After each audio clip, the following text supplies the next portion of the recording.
Chapter 436. Chu Qingyan could feel the burning resentment from the woman in blue, but she didn't take it to heart. If you can afford to play, you must also be able to afford to lose. The winner takes all. There was nothing to be afraid of. Moreover, she wanted to give this to Big Ice Cube. She wouldn't let anyone else have it. Chu Qingyan probably didn't know that she had always been gentle and tolerant, but as long as it was related to Xiao Su, she would never hide her stubbornness. The best things should be given to the best and most special person. Chu Qingyan's sparkling eyes made Higashio Motetsu feel uncomfortable. Although he was happy for Chu Qingyan, he felt uncomfortable when he thought about who she was going to give this to. This was already the third time today that he doubted how Xiao Su was better than him. What did he do to deserve this little girl's kindness? The second round of exchange ended, and there was only one round left. When everyone was focused on the third round of the auction, Bai Shaoxing said to his subordinate, "Go find the owner of White Sparrow House and see what she wants." The owner of White Sparrow House was the woman with the white rabbit mask. She liked to study women's accessories the most. The subordinate agreed without any surprise. Ever since he married the sect leader's wife, his master would often search for things that women liked to give to his wife. His subordinates were already used to running errands. However, he was a little confused. "Master, why don't you go directly to that little girl? She probably has something like this on her. Why are you asking such nonsense?" Bai Xiaoxing's expression changed slightly. He had already lost to her twice. How could he take the initiative to look for her? Although he lost, he still had a backbone, okay? He would rather look for the owner of White Sparrow House to exchange. The subordinate also had some understanding in his heart.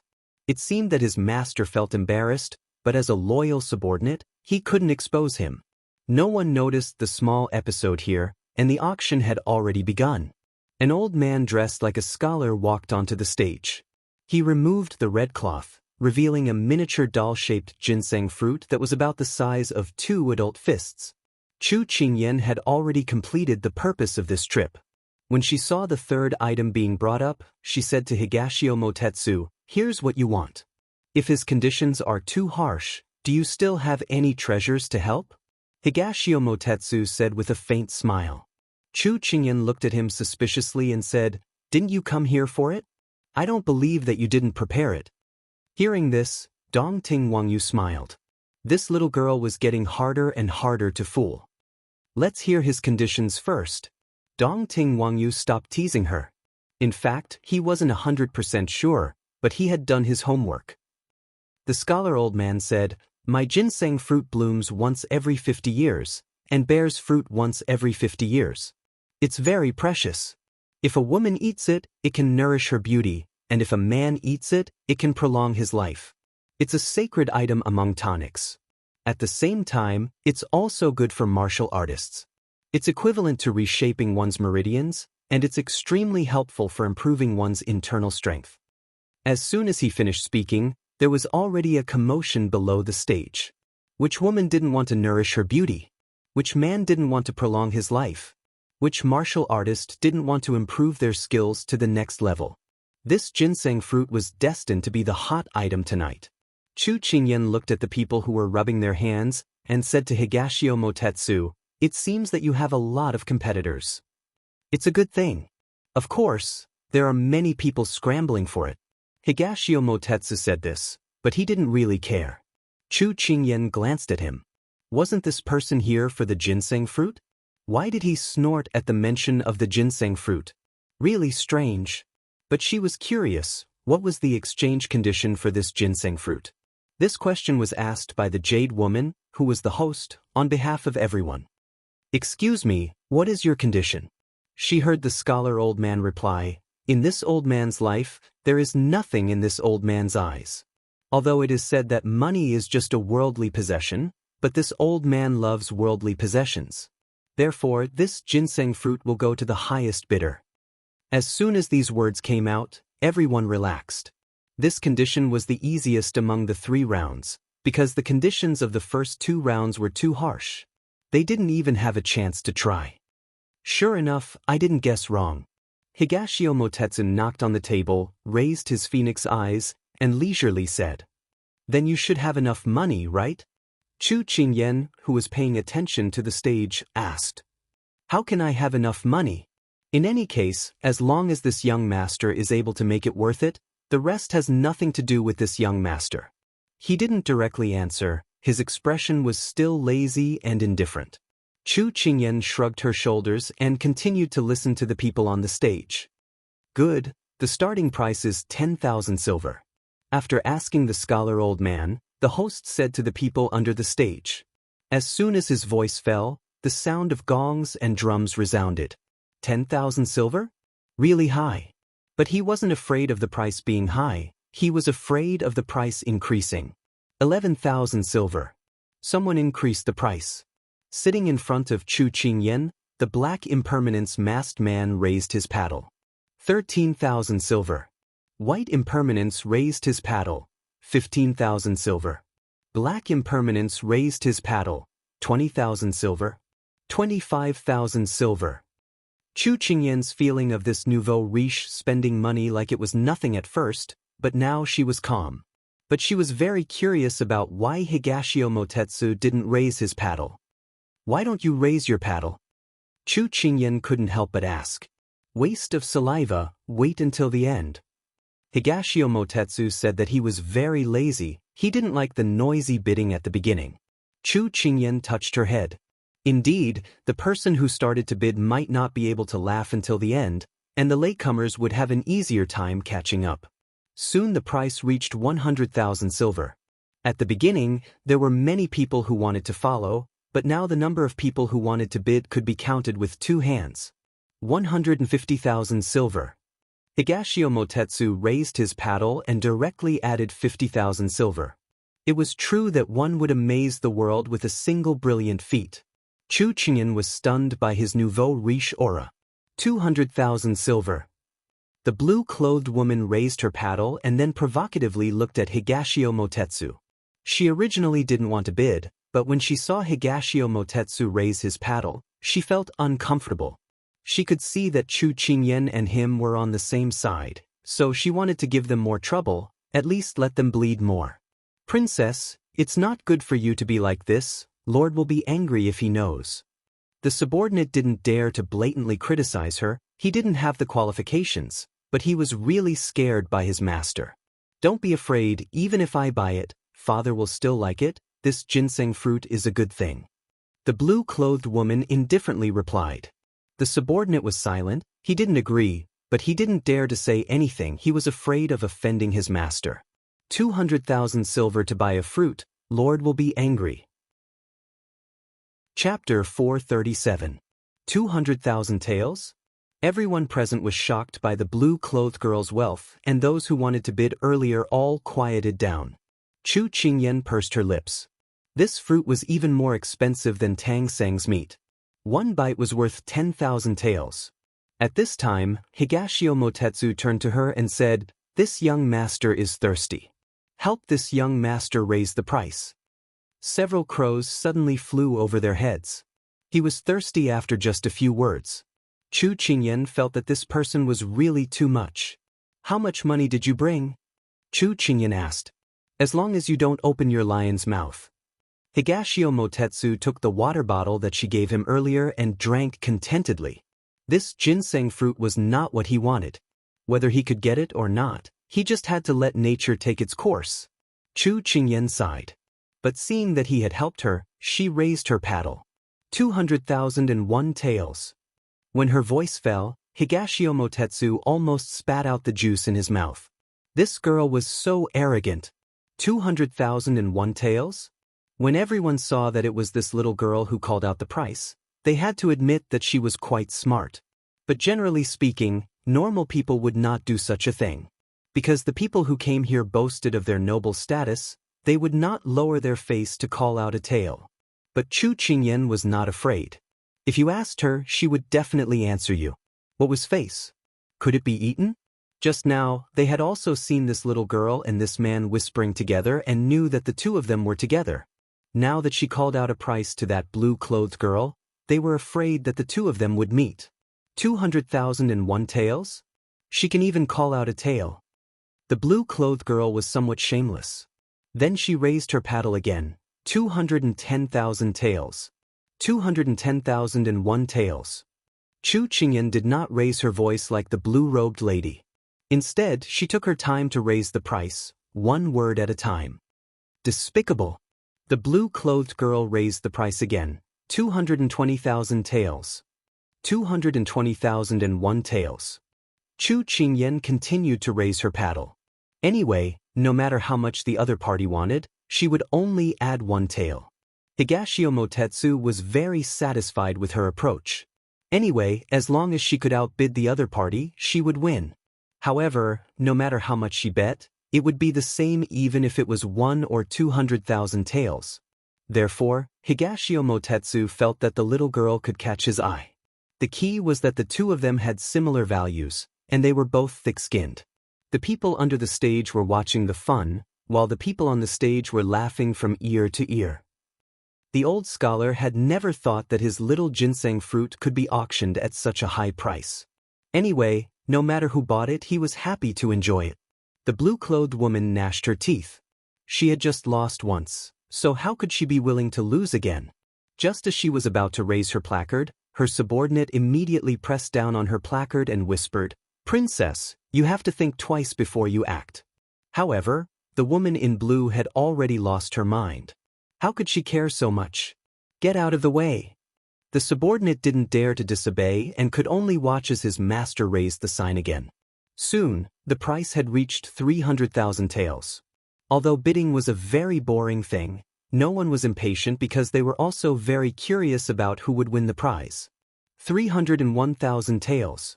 It was obvious that the blue-clothed woman couldn't bear it anymore and could only raise the price by 1,000. 301,000 taels. Chu Qingyan still followed up with one tael. 301,002 taels. This time, the blue-clothed woman had learned her lesson. No longer for the so-called face, she directly followed Chu Qingyan and raised the price by one tael. Unfortunately, as the saying goes, the devil is 10. 301,202 taels and 1 wen. Chu Qingyan casually retorted. Pff, Higashio Motetsu couldn't help but be amused by the little girl's wit. He secretly gave her a thumbs up. Hey, don't just laugh. What's your bottom line? Chu Qingyan was already frightened by this bid. This fruit's price was really sky-high. Alright. 1 or 2 more rounds should be enough. It's not like this young master can't do without it. Hearing the little girl's impatience, Higashio Motetsu opened his mouth at this time.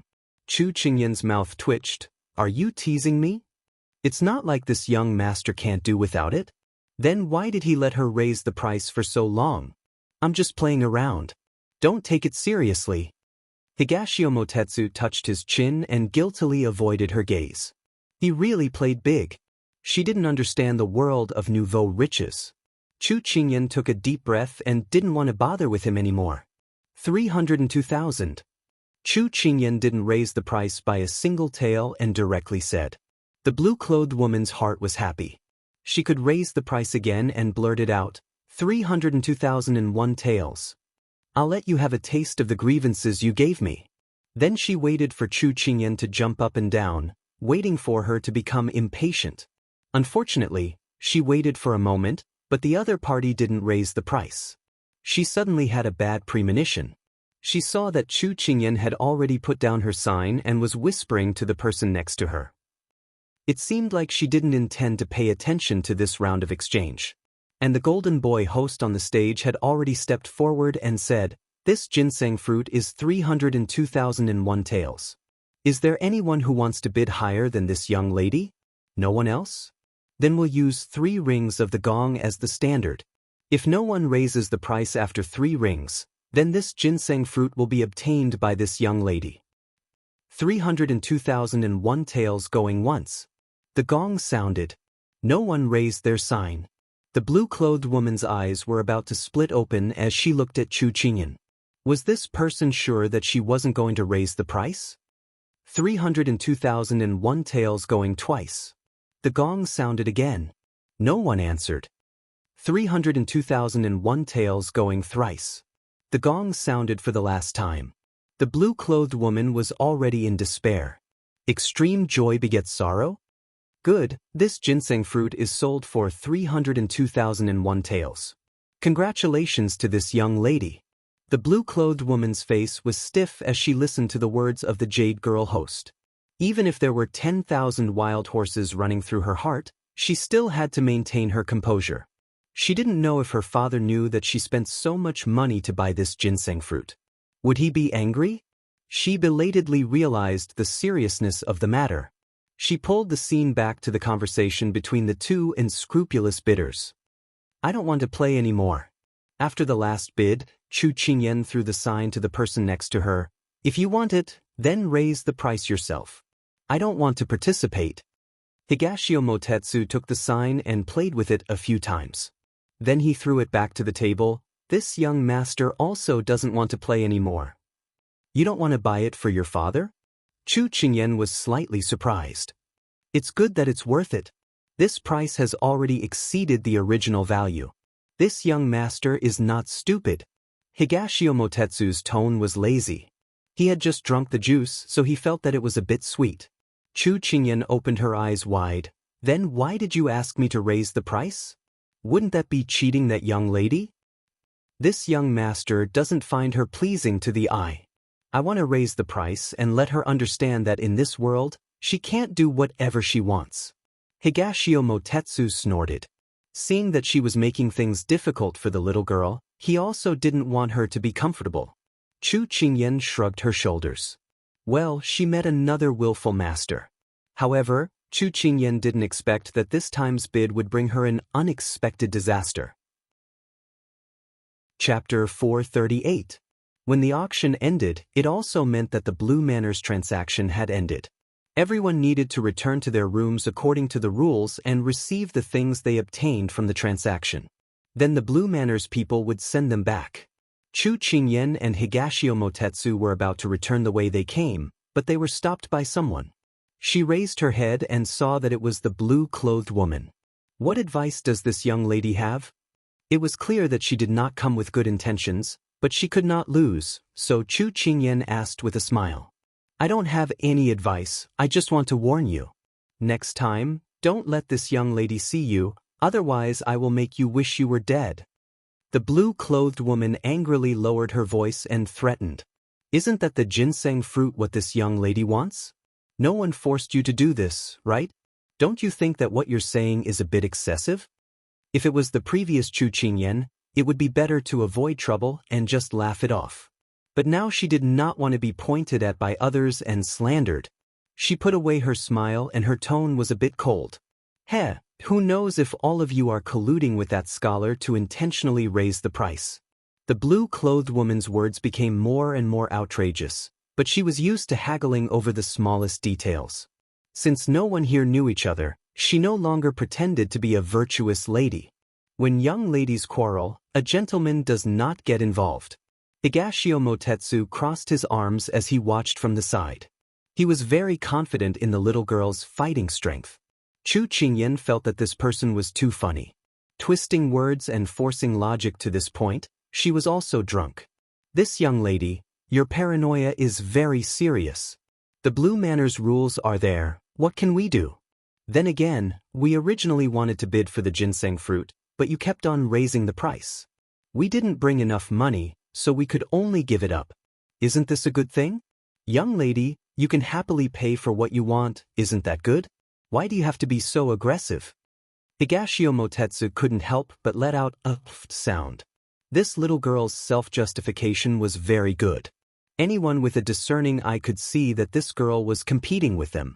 But what she said was reasonable, at least it could make the other party speechless. The blue-clothed woman was asked several questions by Chu Qingyan and she had nothing to say. She pointed with a trembling finger at Chu Qingyan and Higashio Motetsu. You are simply too much. Everyone knows that the ginseng fruit is not worth this price. Chu Qingyan wanted to know the answer to her. She didn't have time to talk to her, so she directly ended the two people's quarrel. If you want to play, you have to be able to play. The outside world is different from home. If you lose, you can't regret it. If you cry, no one will bother with you. And let me give you a piece of advice, if you don't do it, you won't die. The blue-clothed woman's behavior in the third round of the transaction was obviously a typical example of a person who wanted to use a hook without bait to play with the fish in the sea, but was dragged into the sea and got wet. Chu Qingyan didn't know whether she would listen to her or not. Anyway, she had said so much. Take care of yourselves. Chu Qingyan didn't look at her. She pulled Higashio Motetsu's sleeve and walked quickly to the exit. What are you waiting for? It's over. Higashio Motetsu knew that she was anxious, but he still felt a little embarrassed after being yelled at by her. Don't pull me, I can walk by myself. Chu Qingyan couldn't help but shake her head and let go. This young master was usually more precious than gold. He walked like a model in a fashion show. She really didn't want to rush him. The woman in blue tugged at her sleeves as she watched the two of them leave. Her eyes were burning with anger. I, Jiang Yutong, swear that if we meet again one day, I'll make you regret what you did today. When the two of them left the auction hall, Chu Qingyan suddenly slapped her head, as if she had suddenly thought of something. Aya, with that unruly girl messing around, I forgot about the important matter. What's wrong? Higashio Motetsu was puzzled by her action at this time. I was planning to make friends with Bai Shaoxing after the auction. I've asked him twice before, and I don't know if he'll care. What if he's not happy and gives me a false answer? Besides, you know how many people's secrets he has in his hands. It's better to have one more friend. What if we can help each other in the future? Chu Qingyan crossed her shoulders and was a little distressed. Higashio Motetsu raised his hand and knocked her head. He shook his head and laughed. Your worry is unnecessary. Bai Shaoxing is as famous as his trustworthiness. You can rest assured. Moreover, he has a lot of eccentricities. You may not be able to talk to him. It's better to avoid trouble. Don't worry about it. Then let's leave it at that for now. Anyway, it was useless to say anything now. What was missed was missed. Chu Qingyan didn't think about it anymore. She just wanted to quickly go to her room to get her things. But sometimes, common sense couldn't be used to infer. Bai Shaoxing's eccentricities were as famous as his trustworthiness. Therefore, Chu Qingyan's worry was not unnecessary. When she returned to her room, Chu Qingyan took off her mask. She really wasn't used to talking with a mask on. It was too tiring. Higashio Motetsu also took off his mask and put his cowherd mask next to Chu Qingyan's weaver girl mask. He joked, don't say that the masks randomly distributed by Lan Zhuang are quite compatible. Chu Qingyan wasn't thinking about it. She casually said, don't you know that the cowherd and weaver girl are in a dilemma when they meet? In the end, the cowherd and his cow live together, right? Can't you say something nicer? Higashio Motetsu was amused by her. Something nicer? Could it be that telling the truth isn't popular anymore? Well then, I hope you find your weaver girl soon. Chu Qingyan made a face at him. This little girl, her mouth was really sharp. Higashio Motetsu choked on Chu Qingyan's words. His usual glib tongue was useless at this time. Forget it. He didn't want to live together with a cow. Just thinking about it was scary. At this time, the things that Chu Qingyan had been thinking about arrived. The black-clothed man from Lan Zhuang placed 2 boxes in Chu Qingyan's hands and said that someone would send them back in the time it takes for a stick of incense to burn. Then he bowed and left. Check it first. If there are any problems, you can ask Lan Zhuang immediately.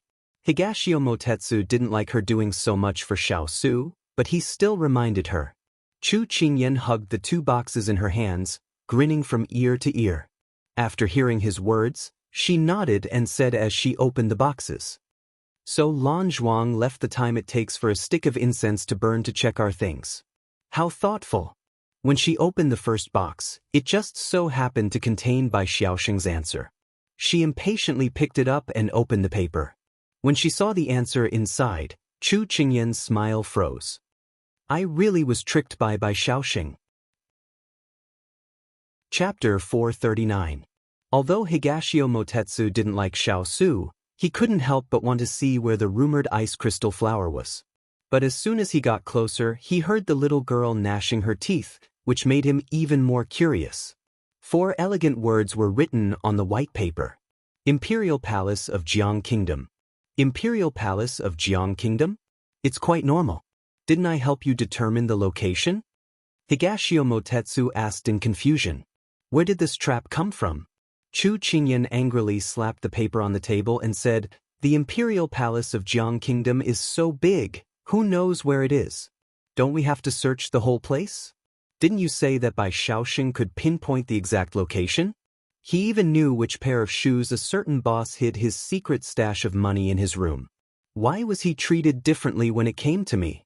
He must have a grudge against me. Higashio Motetsu touched his nose. There was indeed such a thing.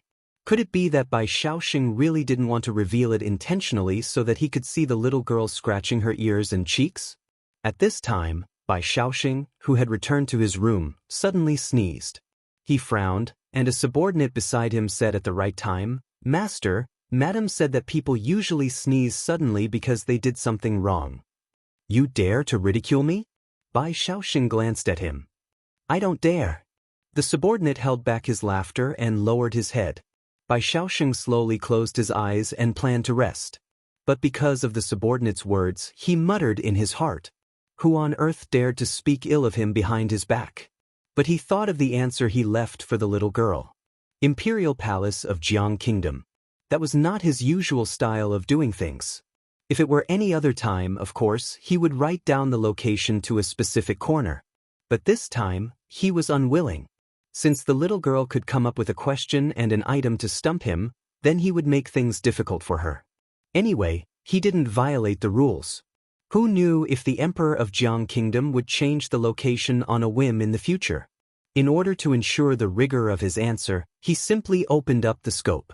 If his wife knew what he was thinking, she would probably despise him. Wasn't it because he was unwilling to accept his loss? He couldn't show it because of his face, so he could only make things difficult for others. Ahem, when you go back, don't tell Madam about the answer I wrote for that little girl.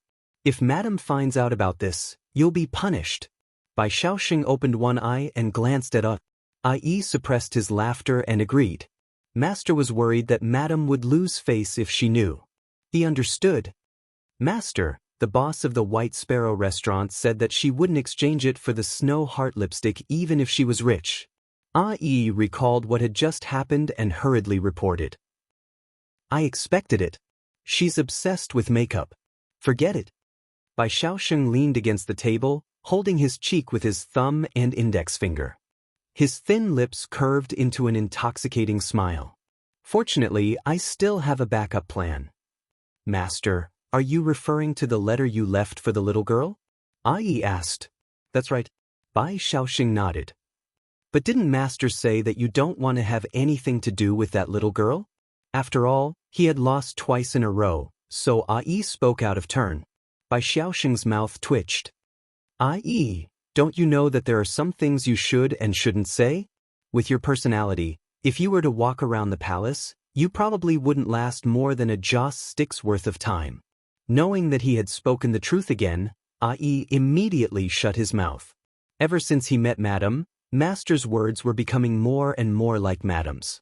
But for Madam, it wasn't strange at all that Master would take the initiative to leave a letter for someone. Ai sighed. Ever since he met Madam, Master was becoming more and more like a virtuous husband. At this time, Chu Qingyan, who could only accept her bad luck, was about to look at the other box when she was attracted by Higashio Motetsu's words of surprise. There's another piece of paper here, Higashio Motetsu said as he picked up the piece of paper. Chu Qingyan immediately leaned over to take a look. The handwriting was the same as the previous one. It said, Find the all-knowing sect for some matters. Find the all-knowing sect for some matters? Chu Qingyan read this sentence and her mind was filled with questions. Is this how the all-knowing sect advertises? It was so simple, just like a modern business card. But this was too simple. She didn't believe that the all-knowing sect would be so stingy as to send someone away with a piece of white paper. No, Bai Shaoxing isn't that bored. Higashio Motetsu laughed and shook his head. Then why did he write this nonsense? If he had the time, he might as well write down the exact location of the ice crystal flower for me. Chu Qingyan was still complaining about his stinginess. Higashio Motetsu chuckled again. Little girl, he's throwing you an olive branch. It means that he wants to be friends with you. Chu Qingyan blinked. You're not joking, right? Higashio Motetsu handed the paper to her and said, Bai Shaoxing hates trouble the most. Since he's willing to write an extra sentence for you, it means that he appreciates you and wants to be friends with you. If you have any problems, you can go find the all-knowing sect. He'll help you. Of course, there's a price for helping. Hearing this, Chu Qingyan's eyes lit up.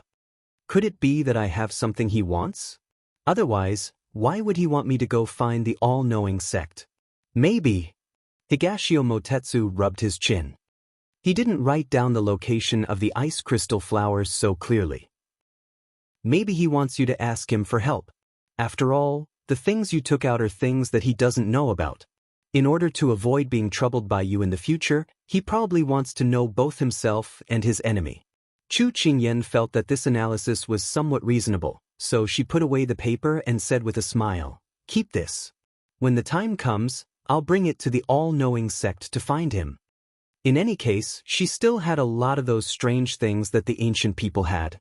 She wasn't afraid that Bai Shaoxing wouldn't tell her the exact location of the ice crystal flower and the whereabouts of the love grass. After saying that, Chu Qingyan opened another box. Inside was the heartless bead that she had exchanged for with the snow heart lipstick. She took out the heartless bead and placed it in her palm. It actually felt a little warm. Could it be that this was the legendary warm in winter and cool in summer? She really didn't know if Big Ice Cube would be pleasantly surprised when he received her gift. Higashio Motetsu snatched the bead from her hand, ignoring her, rolling her eyes. He played with it in his hand. Little girl, this highness has helped you so much. How about this bead? Treat it as a reward for this highness. Chu Qingyan glanced at him. When did you become so thick-skinned? Higashio Motetsu chuckled. You only found out now? It's not too late. Chu Qingyan didn't want to pay attention to him. While he wasn't paying attention, she snatched the heartless bead back and put it back into the box. She then commented on his actions just now. Dongting, can you be a little more childish? Higashio Motetsu shrugged. He was just playing around. If he was serious with her ability, how could she take the heartless bead back from him so easily? Chapter 440. The two of them stayed in the room for the time it took for a stick of incense to burn. The black-clothed man from Lan Manor appeared again. He also took out a ribbon, but this time it was to send them back. When they came, they were already used to it. Now that they were going back, they were familiar with it. Chu Qingyan consciously covered her eyes. She thought that this kind of underground Lan Manor was really good. In the future, if she had the chance, she would come here often. Maybe there would be some unexpected surprises.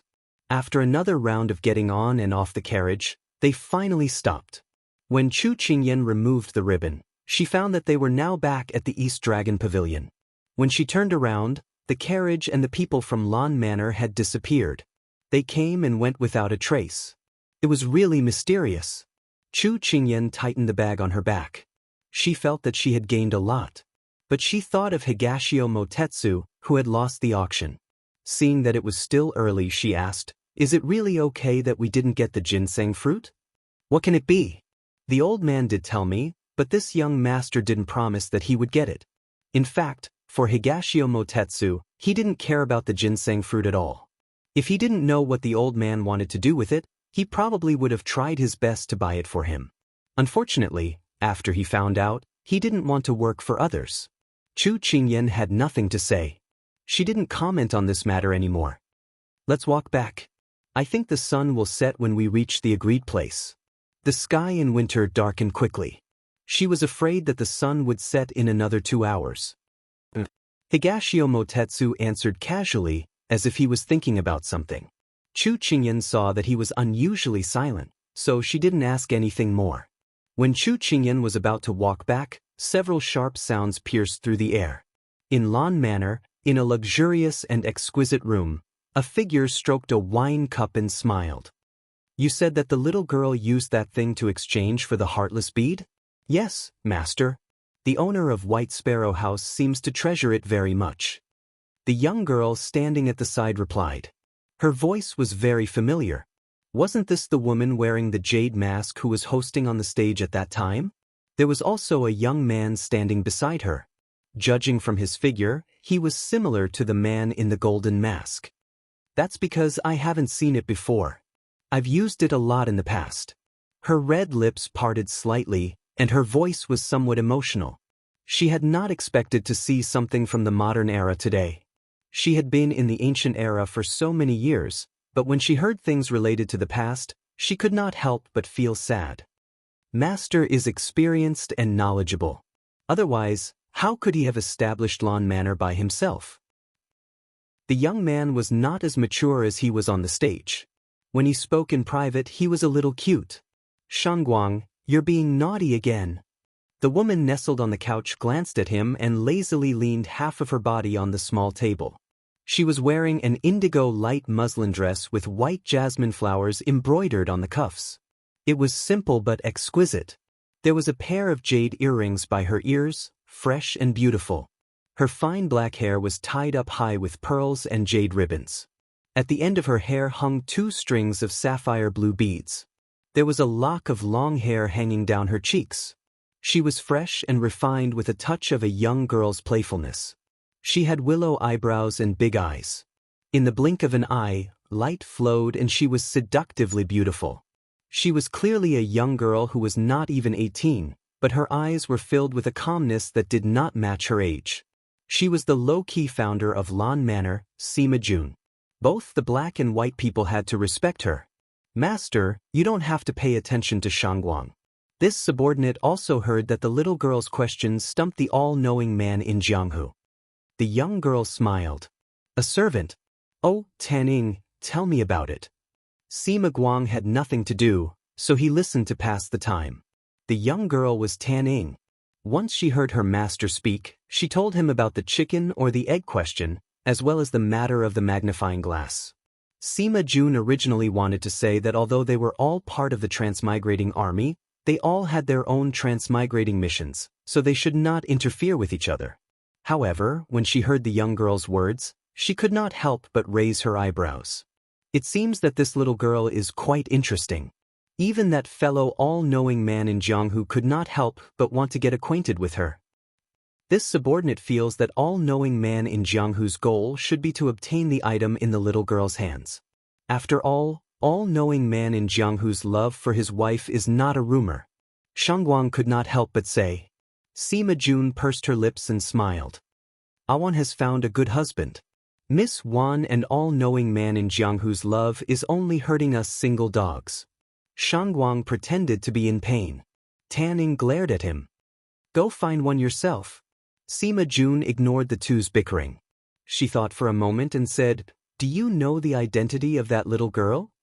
"I did not find out. The person who brought her here is the young master of the Moon Palace sect, Higashio Motetsu." Shangguang stopped joking and replied seriously. "The Moon Palace sect?" Sima Jun muttered. "All these years, the Moon Palace sect has rarely appeared in Jianghu. I did not expect their young master to come to the Blue Manor today. Master is right. The Moon Palace sect has been quiet for many years and usually only accepts assassination missions. However, what is strange is that some time ago, the Moon Palace sect issued a kill order and sent out a large number of disciples to assassinate the King of England of Sichuan Kingdom, Xiao Su. I do not know who paid a large sum of money to buy Xiao Su's life. However, according to our investigation, the real person who injured Xiao Su was someone else. Now, Xiao Su's whereabouts are unknown and Sichuan Kingdom is currently searching for him. Tan Ing said with a puzzled expression. The imperial family is full of intrigue and intrigue. There is no need to pay too much attention to it. It's almost the end of the year. After this exchange meeting, just wait until spring next year. Treat it as a holiday for all of you. However, don't forget to search for those rare treasures and strange people. Also, investigate the identity of that young lady. It's not easy to meet such an interesting person. I haven't played for a long time. Treat it as a chance to loosen my muscles." Sima Jun played with the wine cup and laughed. Shan Guang replied. At this moment, Tanning spoke. "Master, the subordinate who sent Higashio Motetsu back reported that there was an ambush at the place they were sent back. There were many people and their martial arts were not weak." "Who ambushed them?" Sima Jun raised his eyebrows. It should be the relatives of those who were assassinated by the Moon Palace sect. They want revenge. After all these years, the Moon Palace sect's hands are stained with blood. Tanning guessed. It's not easy to meet someone fun. If she gets implicated, it would be a pity. Sima Jun shook his head and sighed. Then should we send people to help? Shan Guang saw that his master was so concerned about the young lady and could not help but ask. Sima Jun waved his hand. No need. If she is still alive, let me know. She did not believe that someone who could join the transmigrating army did not have some ability. If she died because of this small ambush, it could only prove that the young lady was just cannon fodder. Shan Guang and Tanning replied. Chapter 441. The sound of swords slicing through the air startled Chu Qingyan, and she instinctively retreated. Higashio Motetsu, who was beside her, reacted faster than her. He quickly stepped forward, reached out, and grabbed the attacker's wrist. With a twist of his hand, the attacker's wrist was broken, and the sword fell to the ground. He lifted his leg and kicked the attacker, sending him flying several zhang away. Chu Qingyan could vaguely hear the crisp sound of the attacker's bones breaking. This was the first time she had seen him in action. Chu Qingyan was a little surprised. Whether in terms of reaction or attack, he was several times stronger than her. He was also more ruthless than her. She hadn't exclaimed for long when another person rushed forward, shouting, "Little brat Dong Ting, give me your life. Stay here." Higashio Motetsu saw the people who had leapt out in an instant. He didn't even turn his head as he smiled. Clearly, he was speaking to Chu Qingyan. As soon as he spoke, he stepped on the sword hilt left behind by the attacker. Then, with a hook, the sword fell into his hand. The tip of the sword was pointed at the people who were flying towards him. He raised his phoenix eyes, and a cold light swirled in his eyes. He snorted disdainfully. "If you want to die, this young master will accompany you." As soon as he finished speaking, he swept through the encirclement like a whirlwind. Everything happened too quickly. By the time Chu Qingyan regained her senses, there were already several people lying at her feet, covered in blood. Who were these people? Why did they suddenly attack Higashio Motetsu? What made Chu Qingyan feel strange was that these people were all dressed in casual clothes, and their faces were not covered. They were openly revealing their true faces to assassinate Jiang Yi. Weren't they worried that others would seek revenge on them? At this time, Chu Qingyan heard someone say, "Little brat Dong Ting, your father killed my brother. This time, we definitely won't let you go." Another person said, "I, Yan Nanzi, will avenge my wife." Then another person said, "Your Moon Palace annihilated my Wu family. These 5 lives I, Wu Hai, will pay with blood today. To me. You people from the Moon Palace killed my son and daughter-in-law. You didn't even spare a 3-year-old child. This blood feud is absolutely irreconcilable. I, Fei Yang Shiji, will seek justice for those who died in vain." Chu Qingyan sucked in a breath of cold air. Who exactly was Higashio Motetsu? How did his father end up with so many blood debts? And what was the Moon Palace sect? She was full of questions, but now was not the time to care about these things. Chu Qingyan counted. There were at least a dozen people besieging Higashio Motetsu, and there were more than a dozen people waiting for an opportunity to join in. These people were different from the assassins she had encountered in the past because they did not look like well-trained assassins, but a group of scattered avengers. She could tell from the different weapons they used, the different martial arts moves, and the different clothes they wore.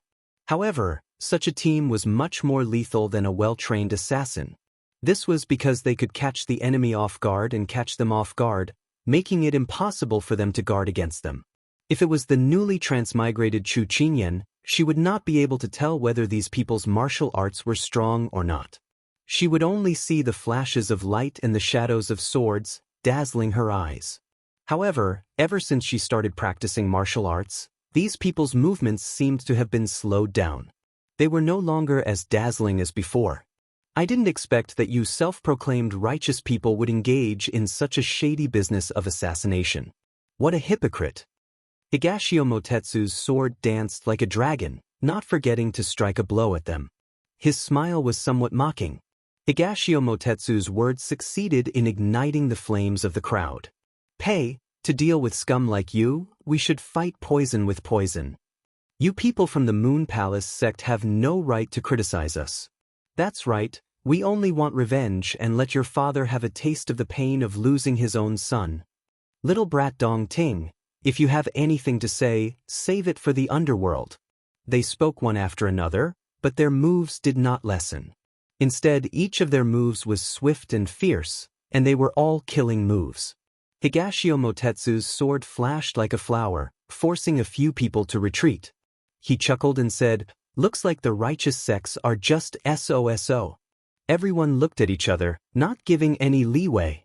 Chu Qingyan crossed her arms as she watched Higashio Motetsu fight. She originally wanted to go down and help, but when she saw that he was handling the situation with ease and even teased his opponents from time to time, making them anxious, she gave up on the idea. Although Higashio Motetsu was full of sarcasm, he was actually doing this to disturb the mood of these people. When they were impatient when they attacked, it would be easier for them to reveal their flaws. Although these people had come to besiege Higashio Motetsu with the slogan of revenge, they were divided into several groups. When a few people were tired, they would retreat and replace them with others. This practice made Chu Qingyan despise them. No matter how high Higashio Motetsu's martial arts were, he could not withstand so many consecutive battles. When one's energy was exhausted, one's reaction speed could not keep up with the brain. At this time, Higashio Motetsu did not show any signs of fatigue, but Chu Qingyan was a little worried. Although she did not know the cause of the matter, it was obviously not fair to have so many of them against one. If it was really the righteous sect that Higashio Motetsu said, she would feel ashamed. Although Higashio Motetsu's mouth was a little annoying, after so many interactions, she could feel that he was not a bad person. Even if he was scheming, he was not unkind to her. Chu Qingyan decided not to sit still and wait for death. She was ready to help. Who knew if these people would let her go later? When the crowd saw that Higashio Motetsu had gone through such a long battle and injured many of them, but they could not hurt him at all, they were furious. At this time, someone pointed at Chu Qingyan's position and shouted, "Brother Su, that person appeared with Higashio Motetsu. I guess they are in the same group. Kill him." The people who were waiting for the battle at the side looked in the direction of his finger. When they saw that it was only a young boy who was about 10 years old, holding a big knife, he immediately jumped up and rubbed his hands. "Brother Su, you don't need to take care of this young boy. Why don't you leave him to me? I'll kill him cleanly with a knife." "No, he's still a child. Maybe he's innocent. Besides, our target is Higashio Motetsu. It has nothing to do with others." A square-faced man immediately stopped them. "Innocent? Those who are with that brat must be jackals of the same tribe. Our wives and children who were killed are also innocent. Why don't we see the Moon Palace sect showing mercy?" Another person with a long spear also stood up and shouted for the man with the big knife to chop off Chu Qingyan's head. "You don't have to care. Leave this brat's life to me. I'll take care of him." The man with the big knife waved his hand at the square-faced man and spat. Then he walked towards Chu Qingyan with the big knife. When the square-faced man heard this, he knew that he could not win against these people. He retreated to the side and looked at Chu Qingyan with pity. It was such a pity for such a beautiful young boy. Chapter 442. Their conversation had also reached Chu Qingyan and Higashio Motetsu's ears. Higashio Motetsu's expression turned cold, and the smile on his face disappeared. He said mockingly, "The person you're looking for is this young master. It has nothing to do with her. Don't tell me that people like you who talk so much about morality and benevolence won't even let a child off? Your Moon Palace is full of evil. What right do you have to talk about morality and benevolence with us? Are you even worthy?" A burly man spat, his eyes filled with hatred. Higashio Motetsu ignored him and wanted to leave to protect Chu Qingyan. Unfortunately, they had discovered him and he couldn't leave. He could only turn around and say to Chu Qingyan, "Hurry up and leave." Chu Qingyan looked at the man who was already walking towards her with a murderous aura. Could she still leave now? She might as well fight with her back to the river. "Child, Don't blame us for being vicious. If you want to blame someone, blame yourself for being together with this evil person. In the future, you'll reincarnate into a good family. Open your eyes wide and don't be blind to people." After saying these high-sounding words, the burly man with the scar on his face raised his saber and slashed at Chu Qingyan.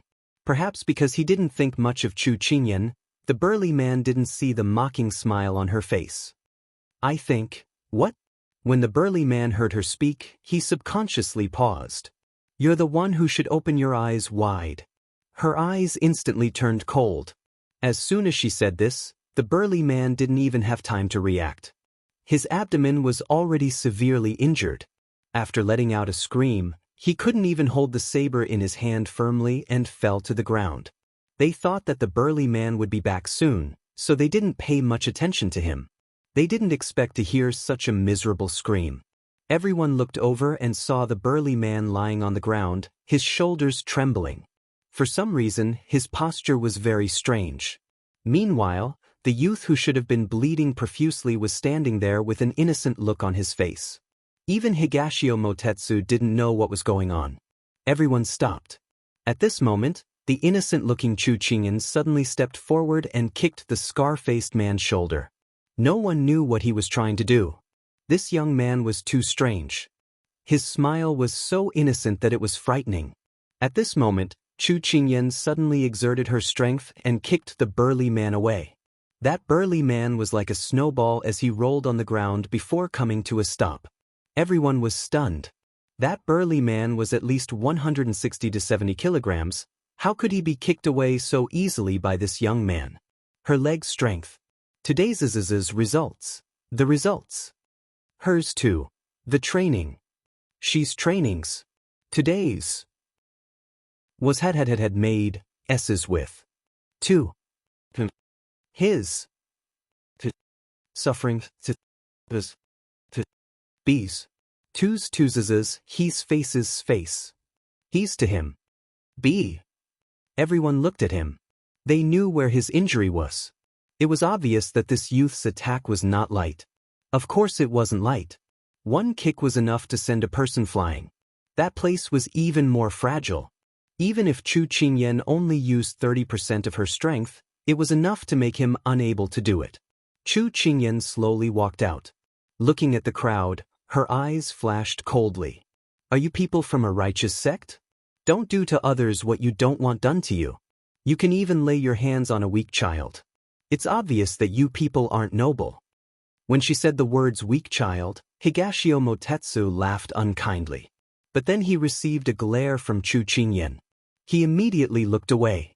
He was afraid that he wouldn't be able to hold back his laughter. If it were an ordinary child, we wouldn't hurt him. But you're with Higashio Motetsu. You're definitely in the same boat. Think about it. How could an innocent child have the strength of your leg? The man with the spear said sarcastically. If it were an innocent child, he would have been cut down. How would he have the chance to stand here and talk to you? Chu Qingyan sneered. Dissatisfied with Chu Qingyan's rude words, the people at the side said, "Don't talk nonsense with him. Those who follow Higashio Motetsu deserve to die." After saying that, the man raised his sword and stabbed at Chu Qingyan. Higashio Motetsu saw this and wanted to save her. The people surrounding him immediately rushed up. The few of them were tangled up again. Higashio Motetsu couldn't do anything. He could only say to Chu Qingyan, "Find a chance to leave." Chu Qingyan knew that he wanted her to leave first. With her qinggong, it wouldn't be difficult to escape. But seeing so many people besieging him, how could she be at ease leaving him alone? The tip of the sword was already close. Chu Qingyan was unarmed. The other party obviously saw this and underestimated her. Chu Qingyan's eyes revealed panic. She pretended to be afraid. That person was very pleased with this and revealed a trace of killing intent. "Go die." When his voice fell, the tip of the sword was already an inch away from her neck. Chu Qingyan curled her lips. Her right foot moved and her entire body moved down. Her body nimbly slipped under his sword and in the blink of an eye, she was standing beside that person. She raised her hand and grabbed his wrist. When he didn't expect this, she knocked away his weapon. Then her palm landed on his chest and finally she threw him over her shoulder. Her movements were like moving clouds and flowing water. Everyone only felt that in the blink of an eye, their companion had already fallen to the ground and couldn't get up for a long time. Chu Qingyan was from Xiao Lai Chi. There weren't many beautiful moves. What she pursued was to hit the target in one strike. It was like hitting the weak spot of a snake. The place she hit was the most important part of the person's body. So her first two moves were enough to make that person suffer. Higashio Motetsu's thoughts were on her just now and he was still worried. But seeing her make a move, he heaved a sigh of relief and focused on the opponent in front of him. This last grew up so quickly. Her moves were fast and ruthless. Seems like it was all thanks to Xiao Su. Only Xiao Lai Chi's training method could allow a person to grow so quickly. A strange feeling flashed past his heart, but it quickly disappeared. Chu Qingyan's move caused everyone to be alert. The few people who were watching immediately held onto their weapons and flew towards Chu Qingyan. "Brother Xiao, Brother Li, we are here to take revenge for you." The people who came were aggressive and filled with righteous indignation. Chu Qingyan sneered before making a move. She looked around and then took 2 steps forward. She picked up that person's sword and weighed it in her hand. It was not as good as the sword that Big Ice Cube had prepared for her. The quality was also much lighter. She could tell that the quality of the sword was not good and it wasn't easy to use. But she didn't have any weapons on her, so she didn't have to be picky. She had been practicing her swordsmanship recently and had yet to test the results. She didn't know what level her martial arts had reached. Now was a good chance to practice. She straightened her back and held onto her sword. Those people were already in front of her. Chapter 443. When everyone saw that she was holding a sword, they did not dare to be careless. The 3 of them surrounded her and attacked at the same time. They were aimed at her neck, chest, and lower abdomen. Chu Qingyan snorted. They were all killing moves. She flew back, avoiding the 3 people. The 3 people's moves missed, so they chased after her. Chu Qingyan only took a few steps back before flying into the air. She waved her sword at one of the weaker men. The sword chi was overwhelming. He raised his sword to defend, but he felt a pain in his hand. His weapon was shaken off. Chu Qingyan took the opportunity to kick him over. The other 2 were shocked. One of them was injured in one move. The 2 of them looked at each other and immediately went forward. Chu Qingyan was pleasantly surprised. She did not expect that she would easily win against her opponent by only using the 3rd move of the Raging Flame Sword. At first, she thought that since the Raging Flame Sword had so few moves, she would definitely use them all at once. Only now did she know its power. Chu Qingyan sighed in her heart. In fact, the Raging Flame Sword was a sword technique created by Xiao Su. He combined what he had learned from his experience in the outside world into 12 moves. Each move had its own use. As long as one learned the essence, it would not be a problem to deal with the people in front of her. Chu Qingyan was personally taught by Turin and Xiao Su himself.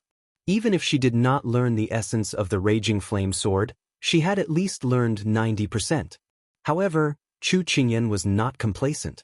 She could see that those who were strong in martial arts were going to deal with Higashio Motetsu. Those who were not strong in martial arts turned to deal with her. The remaining 2 people, one on the left and one on the right, went towards Chu Qingyan. Chu Qingyan knew that their martial arts were not weak, so she did not dare to be careless. She tightened her bag and let go of herself to fight with the 2 of them. Her Raging Flame Sword was not skilled enough. She wanted to take advantage of this opportunity to familiarize herself with the 12 moves and merge them together. She would not just follow the script. Therefore, actual combat was very important. You had to use what you had learned to adapt to the situation when your opponent made a move, because no one would cooperate with you and play with you from the 1st move to the 12th move. Every time they were about to be defeated, the young man would suddenly stop, giving them time to catch their breath. Although they were suspicious, the other party's attacks were getting faster and faster, fiercer and fiercer. They simply couldn't resist at all. In the end, they looked at Chu Qingyan, panting heavily. "Are you playing with us? If you want, just give me a quick death." Chu Qingyan did not pay attention to them. Instead, she lowered her head and looked at her own hands. Her heart was filled with joy. So it really was true that true knowledge came from practice. Just now, she was already able to use the raging flame sword freely. Seeing that the youth was not paying attention to them and was staring blankly at her hand, the two men looked at each other and gave each other a look. Then, they took small and light steps towards her. Chu Qingyan keenly felt the changes in the air. She frowned. When the other party thought that she had caught them off guard, she suddenly made a move. She used the Raging Flame 8th style that she was most familiar with. The two men's full-strength attack could not compare to Chu Qingyan's move. They fell into the dust. One of them covered his chest and fiercely said to Chu Qingyan, "You're good. If you want to kill me or cut me, do as you please." Chu Qingyan withdrew her sword and looked at him strangely. "We have no enmity. Why should I take your life?" That person was speechless. At this time, the Jianghu people surrounding Higashio Motetsu found that their three companions had been defeated so quickly. They were surprised. Who was this young man? How come they had never seen him before? The people of Jianghu rarely interacted with the people of the imperial court, much less the fierce cavalry. Thus, they could not tell where Chu Qingyan's moves came from.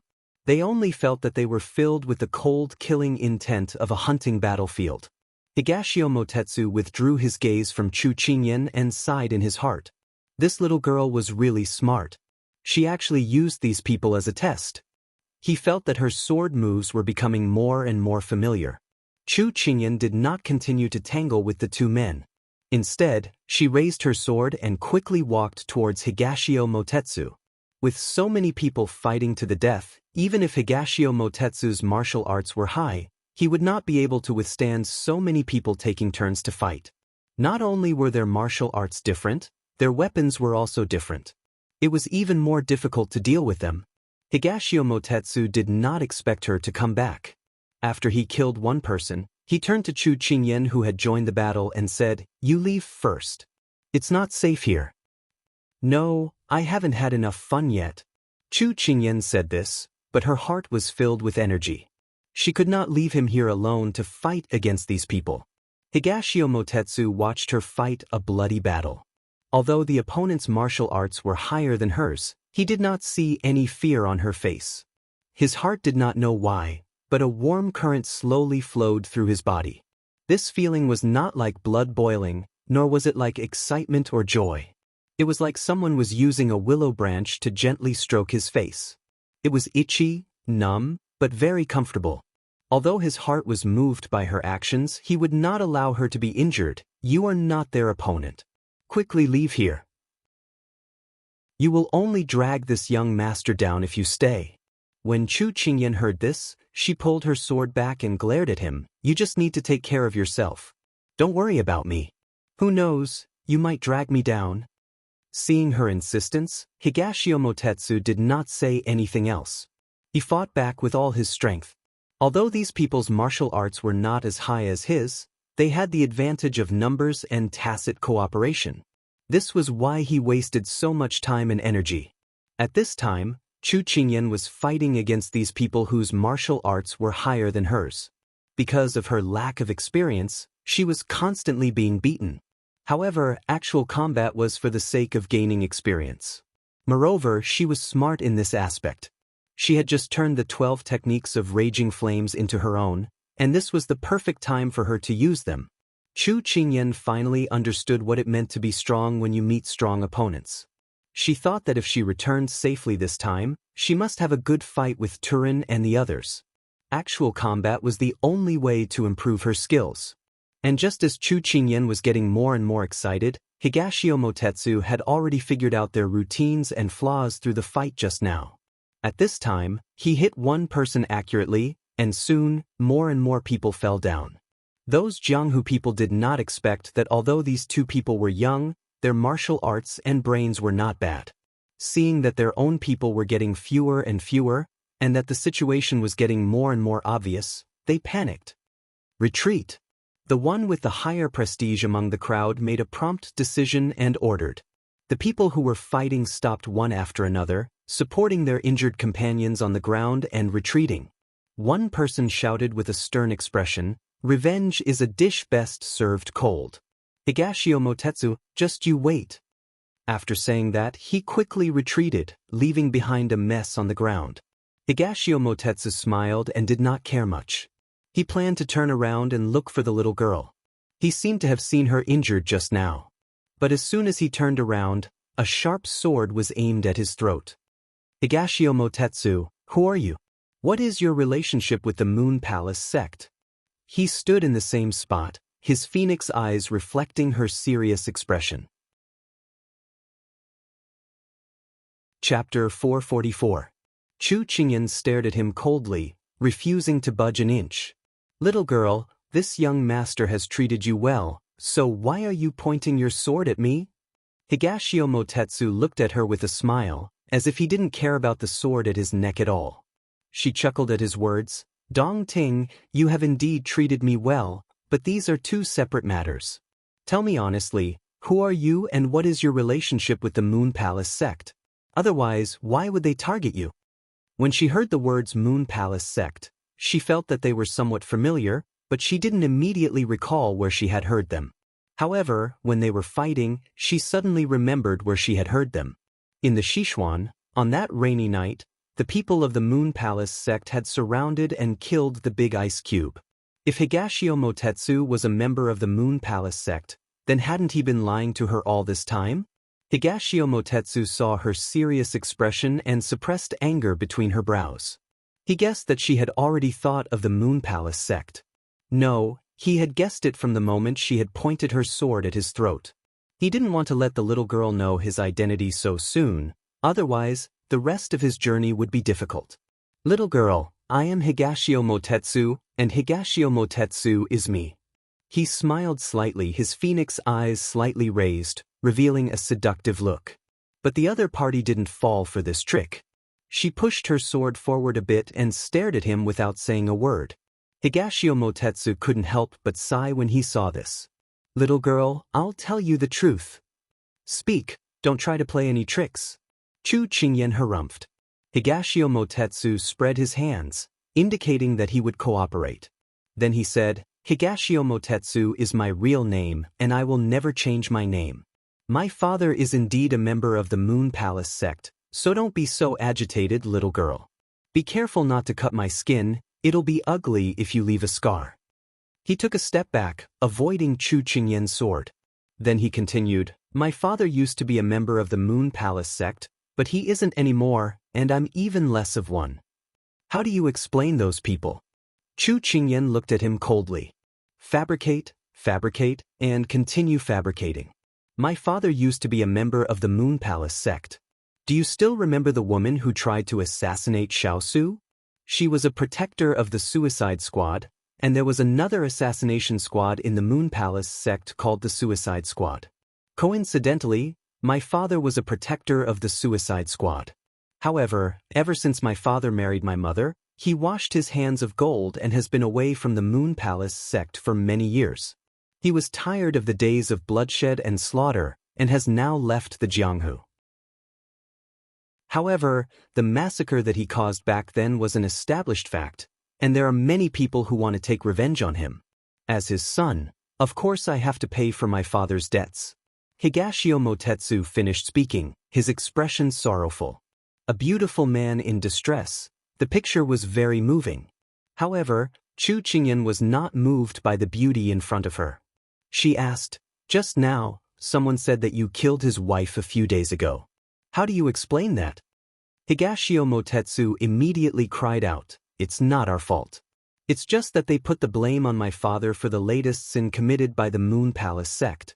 Moreover, as long as it's a member of the Moon Palace sect, they will deal with him in the name of revenge. Therefore, my father and I are just forced to take the blame. In addition to the old grudges, those who didn't know the truth were instigated by my father's former enemies, and that's why they attacked us together today. Although Chu Qingyan was a little shaken, she still didn't believe it. This man was very eloquent, and she didn't want to be fooled by him. I don't believe it. What's your purpose for following us all the way? I don't believe it's such a coincidence that we will meet in the Jiang Kingdom. Seeing that Chu Qingyan's eyebrows were relaxed, but she still held the hilt of her sword tightly and pointed it at him. Higashio Motetsu smiled and continued, "Little girl, I did come to the Jiang Kingdom for something. It's for the ginseng fruit. If you still don't believe me, then think about it. When so many people besieged Xiao Su, who tipped you off? Who sent you, who had a high fever, to the door of the clinic?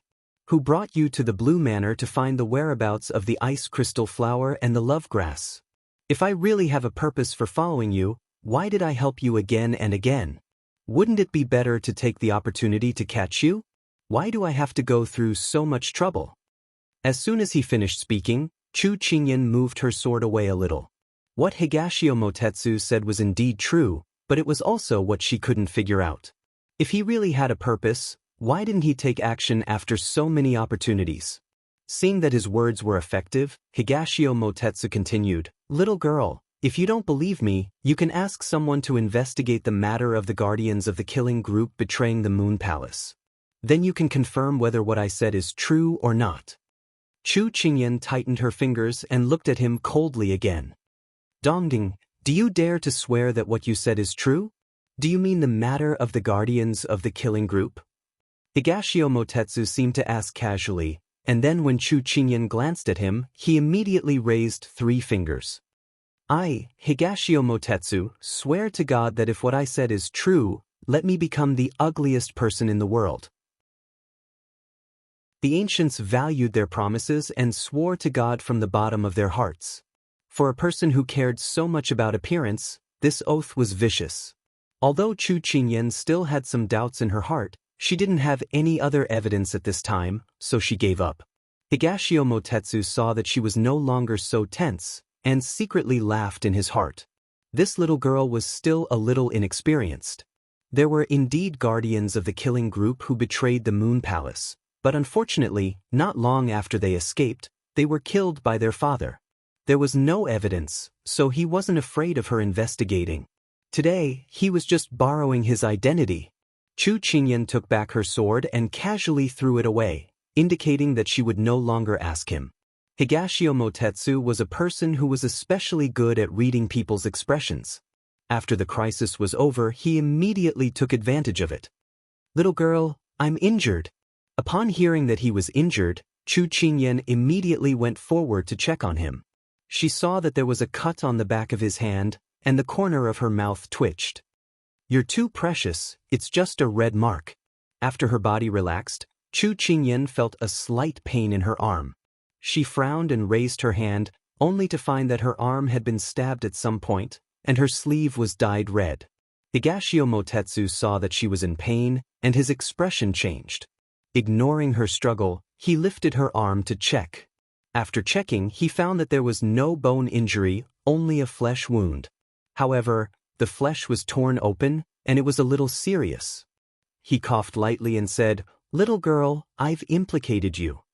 If you feel guilty, you can write off all the things that I owe you." Chu Qingyan took advantage of the situation and said. Higashio Motetsu revealed a bright smile at her and said evilly, "No way. You have no sincerity at all." Chu Qingyan felt that the wound wasn't very deep, so she didn't care too much. She was just a little worried about how to explain to the big ice cube when she went back. She had only come out for a walk to buy something, and she ended up in this ghastly state. She had a headache. Chapter 445.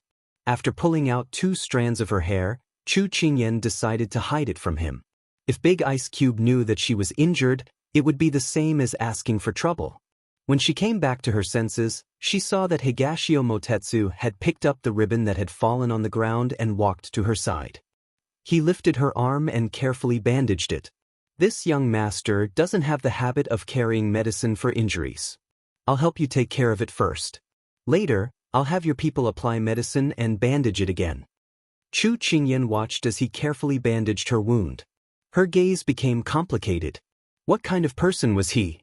"Dong Ting, I'll believe you for now. Don't lie to me." She looked at his hand and said word by word seriously. Trust was the bridge between good friends. Once the bridge was broken, there would be no chance for them to contact each other.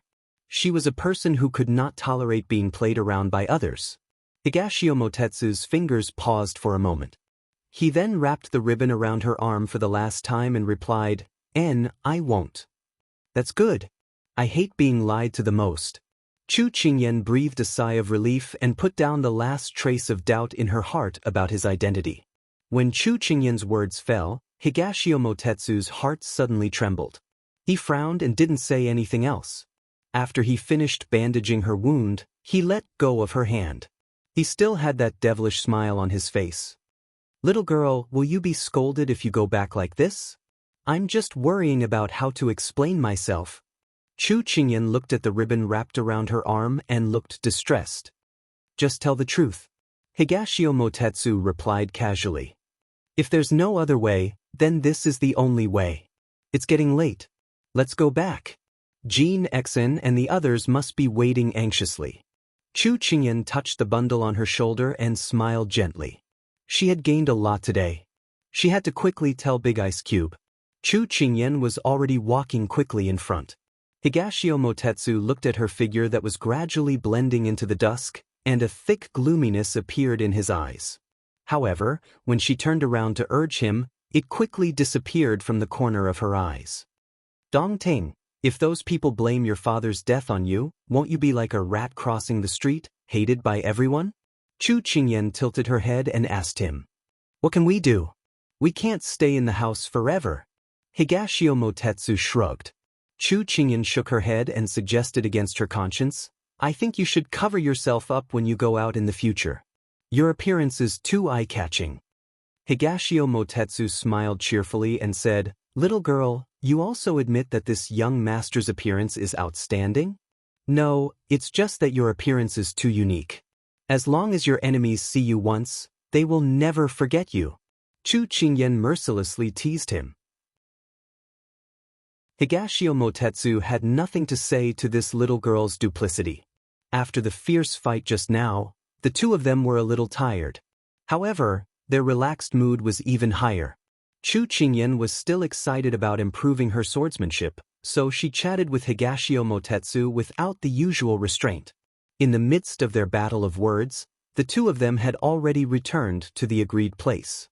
Duguqing, whose face was filled with anxiety, immediately rushed forward when she saw who it was. Little Qingyan, why did you come back so late? The sun is about to set. Do you know how worried I was about you? After saying that, her voice was a little hoarse. She knew about the Blue Manor, and also knew that some people who went to the Blue Manor couldn't come back. At that time, she thought that little Qingyan wouldn't be so stupid to come back so quickly. Who knew that after waiting for so long, her heart had already been hung up. Duguqing reached out to hug her, but was suddenly pushed away by a pair of hands. She raised her head and heard Higashio Motetsu say, Miss Dugu, the little girl is a little injured. The implication was that she shouldn't touch her. Hearing that she was injured, Duguqing couldn't be bothered to admire the handsome man. Only then did she see that her sleeve was torn. She hurriedly wanted to check, but Chu Qingyan pulled her hand with a smile. It's just a scratch. It's already been bandaged. Go back and apply some medicine. Let's go back quickly. At this time, Jean Exen stepped forward without a word and draped the cloak in his hands over his master's shoulders. This was given to him by Xining before he left. He didn't expect it to come in handy at this time. Chu Qingyan nodded at him. Duguqing also knew that the time was late, so she didn't delay. After bidding farewell to Higashio Motetsu with Chu Qingyan, she walked back with Jean Exen. You mischievous girl, you made me worry to death. Duguqing raised her hand and wanted to give her a chestnut, but remembered Higashio Motetsu's words just now. She turned her hand and pinched her face. Chu Qingyan pretended to grimace in pain. Sister Dugu, please be merciful. I'm very weak now. And I think you're not worried about me. You're worried that if something happens to me, young Master Yi will ignore you, right? Oh, you mischievous girl, you really don't know how to appreciate kindness. Go away. Duguqing turned her head and ignored her. Okay, I'm just kidding. Chu Qingyan laughed and comforted her. After saying it a few times, she didn't get any response. Chu Qingyan immediately lowered her voice. Good sister, please forgive me for saying things that aren't pleasant to hear. Duguqing, who had been holding back her laughter for a long time, turned back and pinched her little face again. Little girl, you're right. This lady is only worried that big brother Ling Feng will vent his anger on me. How can your little brain be so smart? You should worry about yourself. How are you going to explain your injury when we go back later? Chu Qingyan withered in the wind. She really didn't play by the rules. Along the way, they were laughing and joking, but she didn't know what kind of chaos would happen when they returned. She could only hope that her injury wouldn't be discovered. Higashio Motetsu stood at the end of the alley, looking at the departing figures of the three people with a thoughtful expression. At this time, Xuanqi Zimo appeared behind him. Earlier, he had already received news that his master was being attacked. When he rushed over, his master had indicated not to appear, so he could only follow behind. Higashio Motetsu looked at the petite figure turning the corner. Her words suddenly echoed in his ears. She said she believed him. But what she hated the most was being lied to. Little girl, if one day you find out that I lied to you, will you, Zimo? Higashio Motetsu frowned and said, This subordinate is here.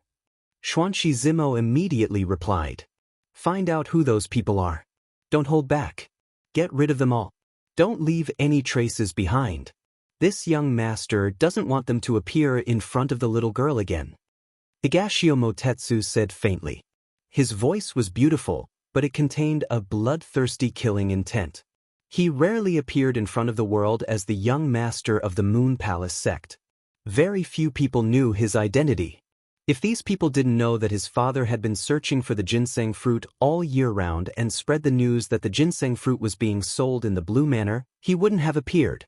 However, after dealing with these problems, no matter how much the little girl investigated in the future, she wouldn't be able to find any clues. Yes. Xuanqi Zimo felt that his master's voice was different from before, but he didn't dare to ask. Chapter 446. As soon as they stepped into the E estate, Chu Qingyan reminded them again not to divulge today's matter, then walked towards the rear courtyard. Soon, she reached the rear courtyard's entrance and saw a figure from afar. Chu Qingyan subconsciously hid behind Duguqing. Chu Qingyan's actions stunned Duguqing. When she saw the person in front of her clearly, she couldn't help patting Chu Qingyan's head in amusement and teased, When did you become afraid of Yi Lingfeng? Hearing that it was Yi Lingfeng, Chu Qingyan immediately straightened her back and walked out from behind Duguqing, pretending that nothing had happened. She coughed softly, then said, Let's continue walking. Duguqing couldn't help laughing at her appearance and followed her, unable to resist saying, Little Qingyan, you seem to be very afraid of your fiancé? He's not good-looking, doesn't speak much, and doesn't know how to coax girls. What do you see in him? Chu Qingyan's face darkened when she heard this. She wanted to refute, but thought that there was no need. She saw Yi Lingfeng's voice from the corner of her eye and curved her lips. Elder sister Dugu, shouldn't young master Yi be in his own courtyard usually at this time? Why would he appear at our courtyard's entrance? Could it be that he's waiting for someone? But only you and I are out today, but I can guarantee that he's not waiting for me. Duguqing had wanted to tease little Qingyan, but she didn't expect to be teased back at her. Her expression instantly became a little interesting, and she couldn't help but roll her eyes at Chu Qingyan. You're so sharp-tongued at such a young age. I wonder who taught you. Chu Qingyan agreed with a grin. Thank you for admitting it. I'm just a self-taught genius. Elder sister Dugu, do you know that in the Yangtze River, the new generation surpasses the old, and the old generation dies on the beach? With that, she made a face at her, then slipped away. The sound of Duguqing stomping her feet came from behind, and Chu Qingyan laughed. Their movements had attracted Yi Lingfeng's attention. Chu Qingyan walked up and saw Yi Lingfeng's eyes fall on Duguqing behind her. Her heart was beating fast. Could it be that she was right? Yi Lingfeng was waiting for Duguqing? Chu Qingyan doesn't care if it's true or not. When she passes by Yi Lingfeng, she says mischievously, Young Master Yi, are you waiting for our beauty Dugu? Look, they're here. Don't let them down. As soon as her voice fell, she didn't look at Yi Lingfeng's expression and cheerfully stepped into her own courtyard. What she loved the most was to cause trouble, but she had the moral integrity to cause trouble. Serious face. Chu Qingyan was beaming with joy as she entered the courtyard. When she saw the person standing under the plum tree, the smile on her face instantly froze. What was the meaning of extreme joy begetting sorrow? Look, this was it. It was an abyss of suffering in the courtyard. Outside the courtyard, there was silence. Du Guqing saw Yi Lingfeng standing there quietly. She had also heard Chu Qingyan's shout just now. Her cheeks couldn't help but heat up. Her eyes flashed, but she slowly walked over. Yi Lingfeng was already regretting it. He shouldn't have unknowingly walked here when the servants were talking about her not coming back for a long time. It was like a husband waiting for his wife to come home. He originally wanted to say hello and turn to leave, but when he saw her red cheeks and her big grape-like eyes, he couldn't move his feet. He could only watch as she approached step by step. "Big brother Lingfeng, what are you doing here?" She walked in front of him, but he didn't say anything. Du Guqing could only take the initiative to speak. This question was quite normal. Yi Lingfeng cleared his throat and was about to answer, but she unexpectedly popped out another sentence. "Are you waiting for me?" Yi Lingfeng instantly choked. He already knew this fellow's character of not giving up until she said something shocking, but he still hadn't learned his lesson. Du Guqing's eyes widened. She wanted to go up and pat his back, but Yi Lingfeng avoided her. "I'm fine." Hearing this, she said very innocently and cutely, "Big brother Lingfeng, are you very excited to see me?" Yi Lingfeng indicated that he didn't want to talk to her anymore. He must be crazy to worry about her. Just that mouth of hers was enough to scare away those bad people. Yi Lingfeng didn't say anything to her as he turned to leave. Out of sight, out of mind. AI, Big brother Lingfeng, why are you leaving? You still haven't told me, are you waiting for me? How could Du Guqing let go of this great opportunity as she immediately followed him? "Don't pull me. Tell me, did you miss me?" "Nonsense. You're lying, I saw you blink twice." The servants who were cleaning at the side saw this scene and were very shocked. Why did their distinguished and elegant young master always run away in front of this girl? It really didn't match his gentleman's style. Incomprehensible. The conversation outside faintly traveled into the courtyard. Chu Qingyan wanted to cry but had no tears. "Ally, how could you run away by yourself? Didn't you say that you would cover for me? How could you drop the ball at such a crucial moment?" If Du Guqing knew what she was thinking, she would definitely reply, "Isn't there still Jean Xen?" Chu Qingyan face-bombed. Jean Xen was like a block of wood. Wouldn't it be asking for his life if he made up a lie? She was afraid that he would be more of a hindrance. Forget it, the facts proved that she could only fight on her own now. Under the plum blossom tree, a big Buddha was eyeing her covetously. "Big ice cube." She didn't dare to take another step forward and called out to him from afar. Although her heart was beating like a drum and she was panicking, but her voice still sounded as clear and loud as usual. If one didn't listen carefully, they wouldn't be able to feel the trembling in her voice. Her eyes were curved like the crescent moon, unable to pick out any mistakes.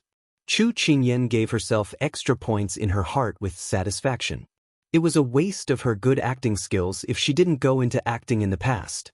Unfortunately, the big Buddha didn't care about this at all. "Aren't you tired of standing so far away?" Xiao Su felt a little uncomfortable when he saw that she was so far away from him. I have something to look for Sister Yen Luo." Chu Qingyan didn't dare to approach him and spoke quickly. She didn't wait for him to speak and was about to slip away. "Come back." Xiao Su frowned and ordered her. He felt that something was wrong with her today. She was doomed. What she didn't want was coming. Chu Qingyan sighed. It was better to be open and honest than to be hesitant. Unfortunately, she understood it too late. She walked slowly towards him, trying to figure out how to get out of this situation. "You didn't eat today?" Seeing her crawl slowly like a snail, Xiao Su's voice suddenly turned cold. Chu Qingyan wanted to cry but had no tears. How would she dare to dawdle? Therefore, she looked happy on the surface, but in fact, she was crying on the inside. She skipped toward Xiao Su. "Are you hiding something from me?" Xiao Su's eyes scanned her face and he hit the nail on the head. Chu Qingyan immediately shook her head. Xiao Su saw that she was standing there obediently and didn't make things difficult for her. He was about to let her go and find Qingyan Luo. However, he vaguely smelled the scent of blood. His expression changed slightly. "Are you injured?" Chu Qingyan wanted to cry but had no tears. "Big Ice Cube, what kind of nose do you have? It's even more sensitive than a wolf." Big Ice Cube, don't be angry," Chu Qingyan blurted out. Chapter 447. Xiao Su didn't expect her to admit her mistake so quickly. However, that wasn't what he wanted to hear. "Where are you hurt?" His voice was very deep, so deep that she couldn't detect any emotions.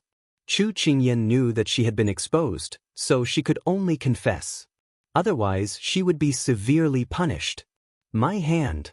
However, she didn't know why, but when she raised her injured arm in front of him, she suddenly felt a sense of grievance in her heart.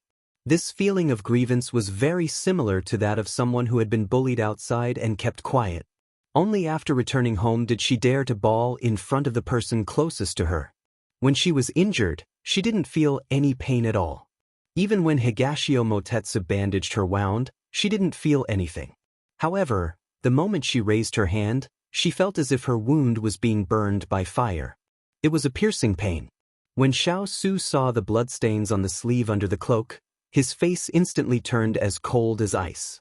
When he raised his head and was about to reprimand her, he saw her looking at him with watery eyes, as if she had been greatly wronged. The words of reprimand he wanted to say were stuck in his throat, but he couldn't open his mouth. He took her uninjured hand and said coldly to the empty courtyard, "Ask Ethereal and Miss Cheng to come to the room." Chu Qingyan looked at his back and followed him back to the room. The Big Ice Cube actually didn't scold her. Was he going to settle the score with her after treating her wound? Chu Qingyan shuddered at the thought of it. However, the Big Ice Cube's hand was so warm, unlike when she had just returned from outside. It was so cold. Once the two of them returned to the room, Xiao Su asked her to sit down obediently and didn't say a word. Chu Qingyan felt that the atmosphere was a little heavy, but due to his coercion, she didn't dare to speak rashly. Not long after, Ethereal and Qingyan Luo arrived.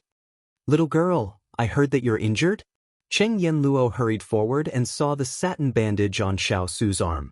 She looked up and saw that Xiao Su's complexion was fine, and the worry in her eyes disappeared. She crossed her arms and glanced at Xiao Su.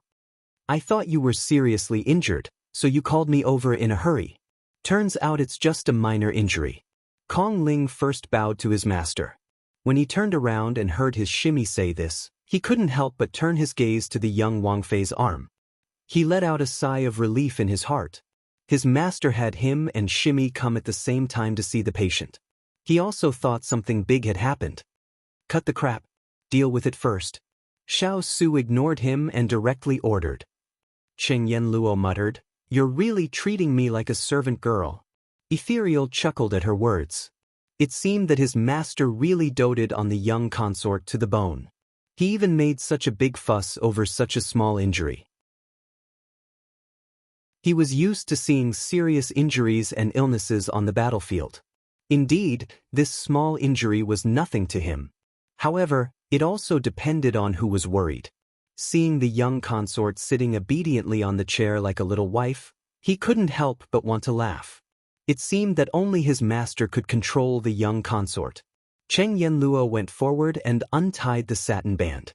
She casually asked, "Who bandaged your wound?" "His technique is quite skillful." Chu Qingyan answered truthfully, "A friend."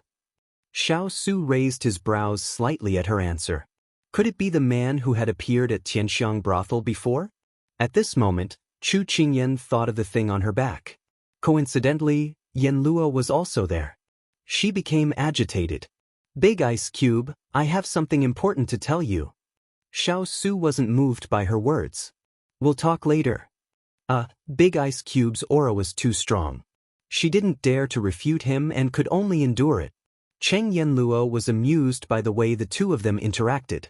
It was like a child who had done something wrong and a stern elder. She lowered her head to hide her smile and carefully examined the wound on her hand. Although the wound looks serious, it's fortunate that it's not too deep. Otherwise, it wouldn't be as simple as a few days of rest. Chu Qingyan smiled sheepishly at Cheng Yanluo's scolding. Medicine. After Cheng Yanluo cleaned the wound, she reached out to Ethereal without looking up. Ethereal passed her the medicine in her hand. Cheng Yanluo took it and applied the medicine on Chu Qingyan. Gauze. Cheng Yanluo reached out again. Ethereal passed it to her again. Chu Qingyan looked at the scene and asked suspiciously, "Have you two made up?" No. The two of them spoke in unison, but after glancing at each other, they quickly averted their gazes. Even the way they spoke was exactly the same. Chu Qingyan snickered inwardly. Something must have happened between the two of them again. When they heard that the young princess consort was injured, Hualing and Turin returned from outside the residence and went straight to the courtyard. When they saw that Ethereal and the others were also there, they retreated to the side. After Cheng Yanluo finished bandaging the wound, she said, "Don't let it come into contact with water for the next 2 days. Change the dressing once a day, understand?" Chu Qingyan suspected that she was using her position to avenge a personal grudge. She actually patted her hand. It was so painful. After agreeing, Chu Qingyan immediately said to the three of them, "I had 2 great gains today. They're related to the ice crystal flower and the love grass." Cheng Yanluo and Ethereal immediately stopped what they were doing and looked at her in surprise. Ethereal blurted out, "Young princess consort, what did you say?" Turin and Hualing glanced at each other, equally surprised. And Xiao Su, who was watching her apply the medicine, was also slightly surprised. Chu Qingyan looked at him and said seriously, "The ice crystal flower is indeed in the Jiang Empire's imperial palace, and the love grass's seed was given to a respectable doctor in Shang Empire by the 100 Herb Mountains Lord. However, that doctor has already passed away, so I'm not too sure about the current whereabouts of the love grass." "Young princess consort, is what you said true?" Ethereal couldn't help but step forward to ask, her face full of disbelief. "It's true." Chu Qingyan nodded solemnly. "Where did you obtain these 2 pieces of information?" Xiao Su didn't ask about the reliability of the information, but directly asked about the source. He was more concerned about whether her injury was caused by prying for information. Chu Qingyan already knew that she couldn't hide the fact that she went to the Blue Manor from everyone, so she told everyone everything she did in the Blue Manor in detail. She only skipped over the matter of those people from the pugilistic world besieging them. The all-knowing man in pugilistic world? He's very famous in the pugilistic world, so what he said shouldn't be false. Hualing was very excited. Cheng Yanluo suddenly realized, "No wonder you made me fiddle with that lipstick a few days ago. So it was for this transaction. Little girl, you really hit it well." Chu Qingyan didn't dare to accept Cheng Yanluo's words, nor did she dare to look at the big ice cube's current expression. She had deceived everyone this time, but unfortunately, she had no choice but to self-destruct in the end. Turin also spoke up at this time. "Master, this subordinate feels that the 2 pieces of information young princess consort obtained are very useful. We've narrowed down the scope in an instant, so we can concentrate on these 2 areas. I'll leave this matter to you. Tonight, we'll discuss the specifics of the operation in the study." Xiao Su nodded. Young princess consort had helped them greatly this time. Although their master was very unhappy with young princess consort's unauthorized actions, they could only say, "Young princess consort, you're on your own." Turin and Hualing immediately accepted the order in high spirits. Chapter 448. Little girl, I didn't expect you to be so smart. Cheng Yanluo patted her head and praised her generously. "Ahem, Sister Yanluo, I'm not a puppy. Don't touch me like that." Chu Qingyan protested. Cheng Yanluo retracted her hand and shook her head. "But your big ice cube can touch your head like a puppy, but I can't? Don't treat me differently, okay? I helped you treat your wound just now." Chu Qingyan rolled her eyes. "That's different." Cheng Yanluo spread her hands, indicating that she couldn't understand. At this moment, Chu Qingyan recalled something. However, she pursed her lips because Big Ice Cube was present. She tugged at Qing Yanluo's sleeve and whispered, "Sister Yanluo, I need your help with something. Do you have time after dinner?" Hearing her words, Qing Yanluo glanced at Xiao Su and understood that the little girl wanted to avoid him.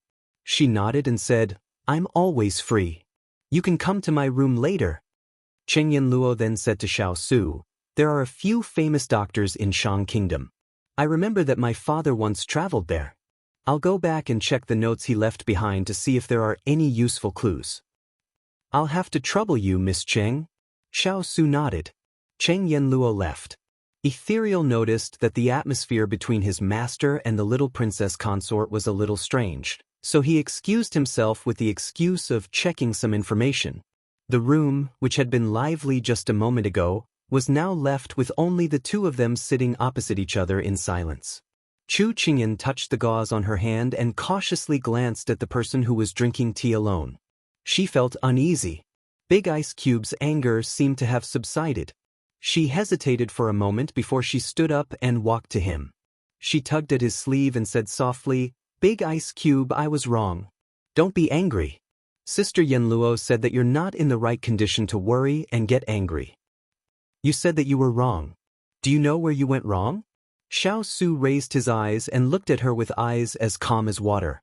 His tone didn't soften at all because of her weakness. He was done for. Judging from his tone, he was really going to settle the score. Chu Qingyan bit her lips and lowered her head to admit her mistake. She said sincerely, "I was wrong for not protecting myself well and for being too confident." "What else?" Xiao Su continued. "There's more?" Chu Qingyan was at a loss. When she met his somewhat cold gaze, she immediately nodded like a chick pecking at rice. "Yes, and I shouldn't have not brought Jean Xn with me?" she said as she looked at his expression, but did not see him ease up at all. "And? What else?" She was about to cry. "Also, I shouldn't have come home so late." Chu Qingyan's voice became softer and softer as she answered. Seeing that she didn't answer his question, Xiao Su's tone suddenly sank. He pulled his sleeve away from her hand. "It seems that you still haven't realized where you went wrong. Then take your time to think about it." With that said, Xiao Su stood up. He ignored her pitiful look and strode out of the door. If he didn't teach her a lesson this time, she might forget the pain after the scar healed again. Chu Qingyan looked at her empty hands and turned her head. His figure had already disappeared from the side of the door. She leaned against the chair and started to wonder. What else did she do wrong to make the Big Ice Cube so angry? She had said everything that she could think of. This was the first time that the Big Ice Cube had been so angry at her. She felt very wronged, but she couldn't ask anything now that he was gone. She could only think about it herself. But she really couldn't figure it out. The Big Ice Cube didn't even remind her. At this moment, Xining knew that her master had returned and was injured. She immediately came back from the kitchen. Master, are you all right?" Xining asked worriedly. Chu Qingyan pointed at her injured hand and said unhappily, "I'm fine. It's just a superficial wound. I won't die." Pei, don't talk about dying. It's inauspicious." Xining immediately spat a few times on the ground. Her gloomy mood was immediately alleviated by Xining's cute actions. "Xining, I find that you're becoming more and more like a happy person." Xining was very calm towards her master's praise because she had heard her master say this many times before. "Master, you should eat first. You must be hungry after going out for a day." Chu Qingyan, who hadn't felt hungry yet, when she heard the word eat, her stomach let out two rumbling sounds. She rubbed her stomach. Today's battle of wits and courage had exhausted her energy and stamina. She nodded. After all the dishes were served, Chu Qingyan was surprised to find out, "Why did you only prepare my portion? Where's His Highness?" Xining, who was scooping rice, hesitated and said, "Master, Lord asked someone to bring the food to the study. I think he doesn't want to eat with you." Chu Qingyan, who had just picked up her chopsticks, suddenly lost her appetite. The Big Ice Cube must still be angry. What should she do? The meal tasted like wax. Chu Qingyan didn't care about anything else. She took the box and walked towards Qing Yanluo's room. When she knocked on Qing Yanluo's door, the latter had just finished bathing. When she saw her, she stepped aside to let her in. "What's the matter? Why did you come looking for me behind His Highness's back?" Cheng Yanluo adjusted her clothes and looked at her curiously. Chu Qingyan didn't waste any time. She walked to the table and put down the box. "I used lipstick to exchange for something at the Blue Manor. Help me appraise it." As she spoke, she opened the box. The box wasn't deep. Half of a white jade ball was exposed. Cheng Yanluo's attention was immediately drawn to it. She reached out and took out the ball that was slightly bigger than a grape. A green light flashed in her eyes. "Heartless bead. It's good stuff." Chu Qingyan nodded. It seemed that Cheng Yanluo knew what it was. "Is this useful for His Highness? Are you referring to the snake's kiss poison?" Cheng Yanluo retracted her gaze from the heartless bead and looked at Chu Qingyan. She shook her head regretfully. Although the heartless bead is said to be able to ward off and detoxify hundreds of poisons, it's only effective against common poisons. The snake's kiss poison is the most venomous of all poisons. The heartless bead can't detoxify it. Chu Qingyan's eyes were disappointed. "I see. Actually, when she made the exchange, she didn't think about the snake's kiss poison. She was just hoping for a fluke. Otherwise, she would have asked Big Ice Cube about it when he was around. She just didn't want to have any extra hope and disappoint Big Ice Cube later.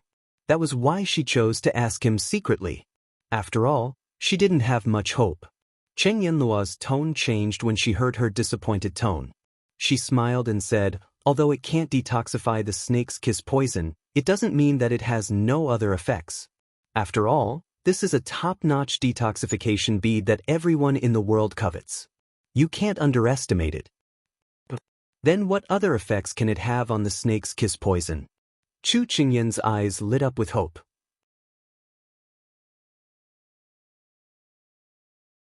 Chapter 449. Cheng Yanluo sat down and leaned against the back of the chair with a relaxed expression. She looked at the anxious Chu Qingyan with a smile on her face. She suddenly felt that this little girl was like a little kitten lying on her lap, waiting to be fed. She couldn't help but want to tease her. "Little girl, have you heard that there's no such thing as a free lunch in this world?" When Chu Qingyan heard her tone, she knew that she wanted to negotiate with her. She felt very tired.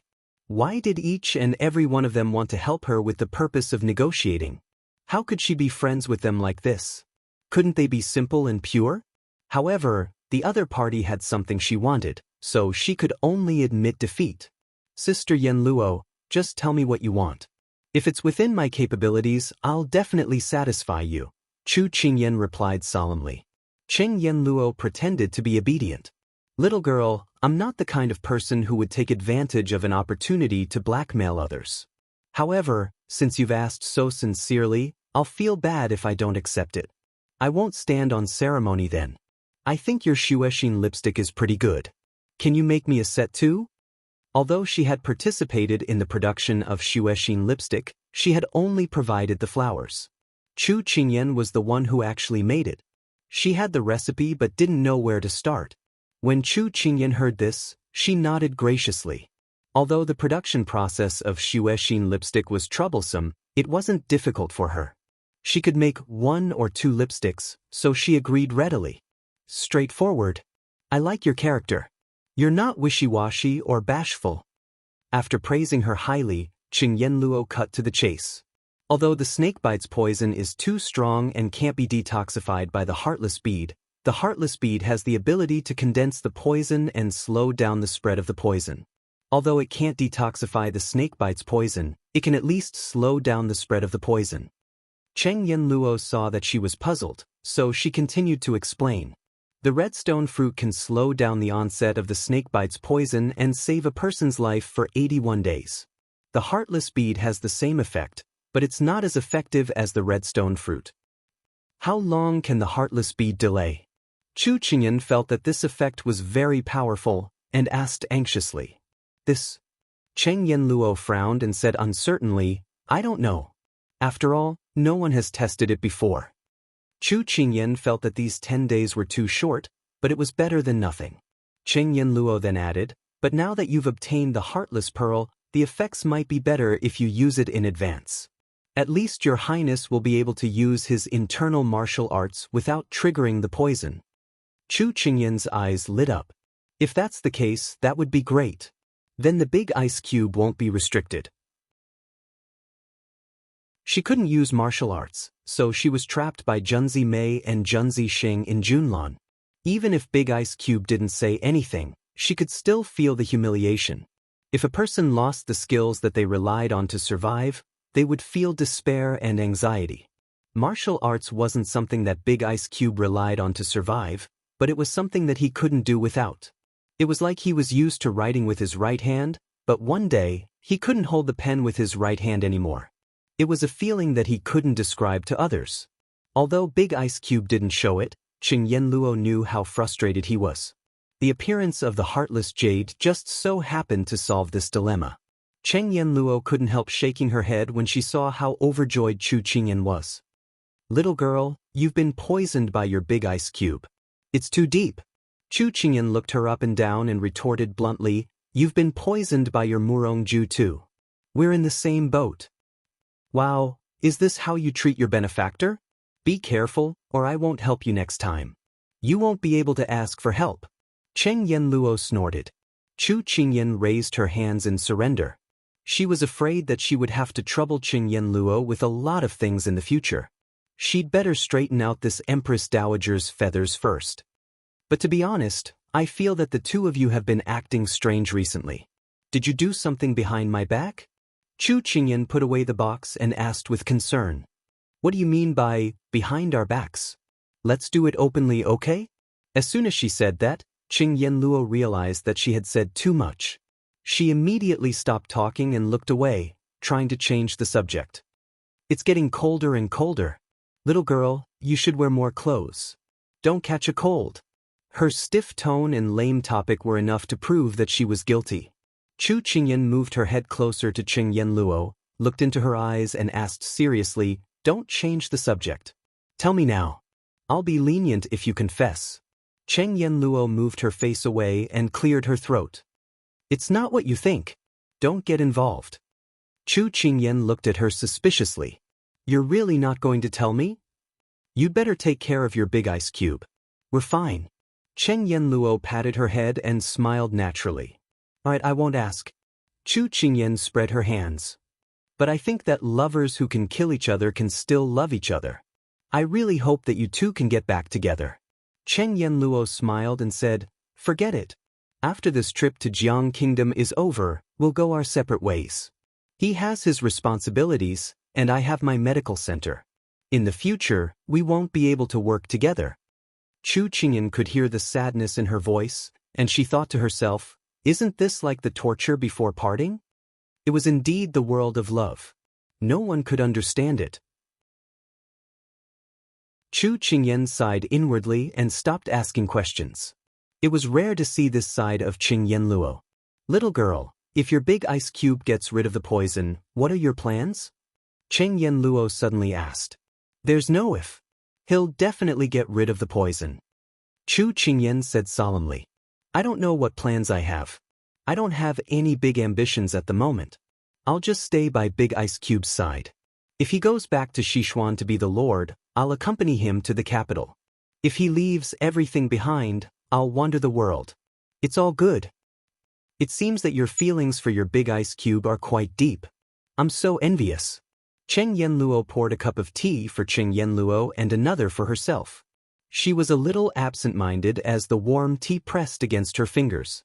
She yearned to follow Big Ice Cube at all costs. Unfortunately, the person was not right and the time was not right. Chu Qingyan couldn't help but laugh. I'm just a rice worm. I won't starve to death if I stay by Big Ice Cube's side. Such ambition. Cheng Yanluo shook her head. It's too small. It's too embarrassing. No, I feel that I'm cute. Cheng Yanluo giggled. Chu Qingyan also laughed. Actually, it wasn't easy for her to stay by Big Ice Cube's side like a rice worm. There were too many demons and monsters. She still had to shoulder the heavy responsibility of killing them. If I'm far away from the imperial court, I might be able to sell lipstick and do some business. I might even be able to become a wealthy merchant. It's not impossible. Chu Qingyan thought happily. Look at your personality. Can you sit still? Cheng Yenluo poured cold water on her. Chu Qingyan shook her finger. No. I still have to have dreams. What if they come true? Cheng Yenluo shrugged. At this moment, someone knocked on the door. Is Miss Cheng in? It was Hua Ling's voice. Chapter 450. Here. Cheng Yenluo answered and stood up to open the door. She saw Hua Ling standing outside the door, saying to her, Miss Cheng, regarding those 2 herbs, we want to discuss them in detail in the study. Do you have time to join us? Cheng Yenluo answered without hesitation, No problem, I'll be there in a moment. Many thanks. Hua Ling nodded and was about to leave when a small head suddenly popped out from behind Cheng Yenluo. Hua Ling, who did His Highness invite? Am I included? Chu Qingyan asked eagerly. When Hua Ling saw that it was his little princess consort, he smiled at her and said, Master didn't mention you, so he probably wants you to recuperate well. Hua Ling will take his leave first. After Hua Ling left, Cheng Yenluo closed the door and turned around, only to see Chu Qingyan with a bitter expression. She chuckled, What's wrong? Did you 2 have a fight? Chu Qingyan shook her head and nodded. In the end, she could only say in distress, It can't be considered a fight, it's just a one-sided cold war. Isn't your family's big ice cube always cold? Cheng Yenluo expressed that she couldn't understand. Chu Qingyan scratched her head, not knowing how to explain. Forget it, let's not talk about this. I'll go to the study with you. Cheng Yenluo nodded indifferently. Perhaps these 2 were just quarreling and their relationship would be as good as before. You're going to wear this? Cheng Yenluo pointed at her arm. Chu Qingyan followed her gaze and saw that not only were her sleeves torn, even her clothes were stained with blood and dirt. She really cut a sorry figure. She was in a hurry to find Yenluo after eating and forgot to change her clothes. If she went back to change now, it would definitely waste a lot of time. Thus, Chu Qingyan smashed the pot to pieces and said, It's fine, we're all on the same side anyway. There's no need to worry about losing face. Hearing her say this, Cheng Yenluo didn't say anything else and followed her out the door. When the 2 of them arrived at the study, Yi Lingfeng, Fire Spirit, Ethereal, Wood Spirit, and Turin were already there. As soon as he saw Chu Qingyan, Xiao Su, who was sitting at the head of the table, gave her a disapproving look, but since there were so many people present, he didn't scold her to go back to her room. Chu Qingyan had already felt his cold gaze as soon as she entered the room, but she didn't dare to meet his eyes. She was the one who found this information, so she had the right to participate, okay? However, she only dared to argue in her heart. No matter how bold she was, she wouldn't dare to say it in front of him. They all knew that the little princess had gone out on her own and was even injured. Therefore, their master's expression was unusually bad tonight. Therefore, the subordinates could only look down and pretend that they did not see the young princess consort. However, just because the fierce cavalry did not speak, it did not mean that the others would not speak. Only to hear, "AI, Miss Chu, I heard that you went deep into the tiger's den and got injured to help Brother Xiao obtain those 2 important pieces of information. You're really too brave." Sure enough, those who follow Brother Xiao are not ordinary people. Yi Lingfeng fanned himself with a paper fan and sipped his tea, speaking in a strange tone. Every word that came out of his mouth stepped on Xiao Su's sore spot. As soon as his words fell, not only did Xiao Su's expression change, Chu Qingyan's face also darkened. Was this person praising her or trying to sow discord? He was simply touching the pot that didn't boil. Could it be that he was bearing a grudge because of what she said in the afternoon? If that was the case, then he was as petty as Bai Shaoxing. "Young Master Yi, I didn't get injured because of the information. There's another reason. Can you not confuse people, okay?" Chu Qingyan said in a bad mood. "Then what's the reason?" Yi Lingfeng wanted to get to the bottom of it. He completely ignored Chu Qingyan's knife-like gaze. Because of her words, he had been pestered by Dugu Qing for several hours. And because of that sentence, he had been feeling uneasy the entire night. Usually, Chu Qingyan was protected like a treasure by Xiao Su. Now that he had finally caught her tail, how could he let her off easily? I'm not telling you. Chu Qingyan secretly glanced at the ice cube's cold face and turned back to glare at Yi Lingfeng in fright. Can't this person have some eyesight? Can't he see that she doesn't want to say? It was rare for her to be so deflated. Yi Lingfeng wanted to open his mouth to tease her, but he was shocked by the cold words floating from above. Don't quarrel, Lingfei. You're not young anymore. Why are you making things difficult for a child? Yi Lingfeng couldn't help but twitch his mouth. To be so protective of her to this extent, he had to give it to him. Prioritizing love over friendship? Hearing the ice cube's words, Chu Qingyan was secretly delighted. The ice cube still cared about her. But unfortunately, the cold words from above also came crashing down. The matter of you being injured, I'll settle it with you later. Chu Qingyan was stunned. Yes. Seeing their master and the princess consort interact, Hua Ling and the others all held back their laughter. This interaction was too funny. Yi Lingfeng looked at Chu Qingyan's lowered head and his heart calmed down. This brother of his was quite fair. But Yi Lingfeng forgot one thing. If it wasn't for Xiao Su speaking up, Chu Qingyan would have been forced to say the reason.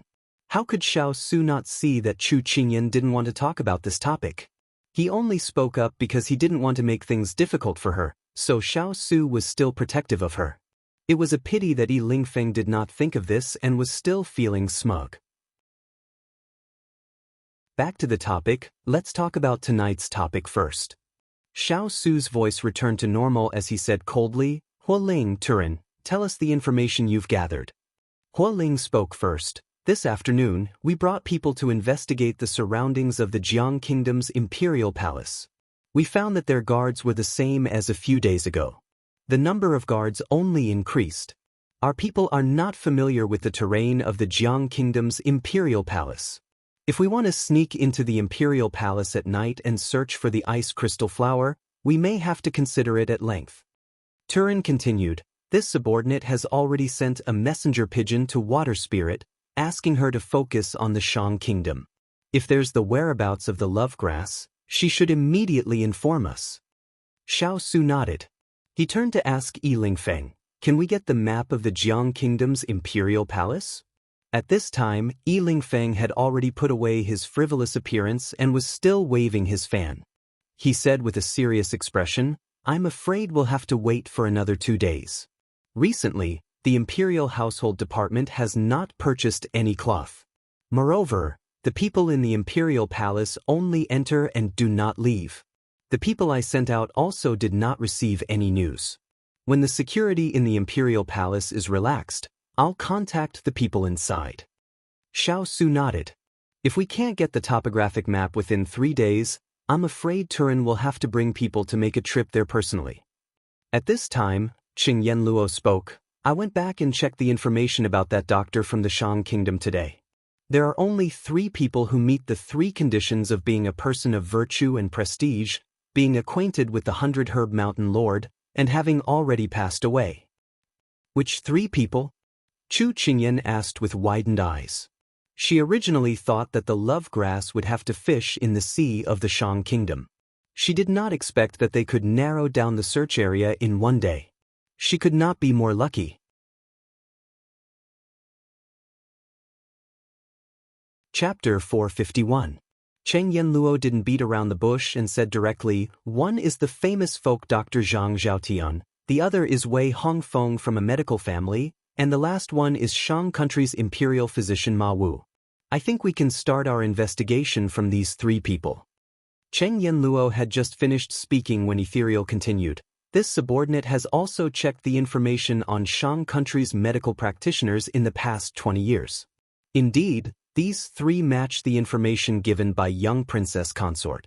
However, this subordinate thinks we can eliminate Wei Hongfeng from a medical family. As soon as he finished speaking, Qing Yanluo was displeased. She felt that he was deliberately making things difficult for her by picking on her. She crossed her arms and said provocatively, why can you eliminate Wei Hongfeng? I think he could have gotten the seed of the love grass. Ethereal could hear the hostility in her words. He smiled and said to his master, Wei Hongfeng had a falling out with the 100 Herbs Mountains chieftain 20 years ago because of the ownership of a medicinal herb. They have not contacted each other since then, so it's impossible for the 100 Herbs Mountains chieftain to give away such a precious seed of the love grass. Cheng Yanluo was slightly taken aback when she heard this. She muttered, "Why didn't I know about this?" Ethereal's ears were sharp and he didn't say anything else.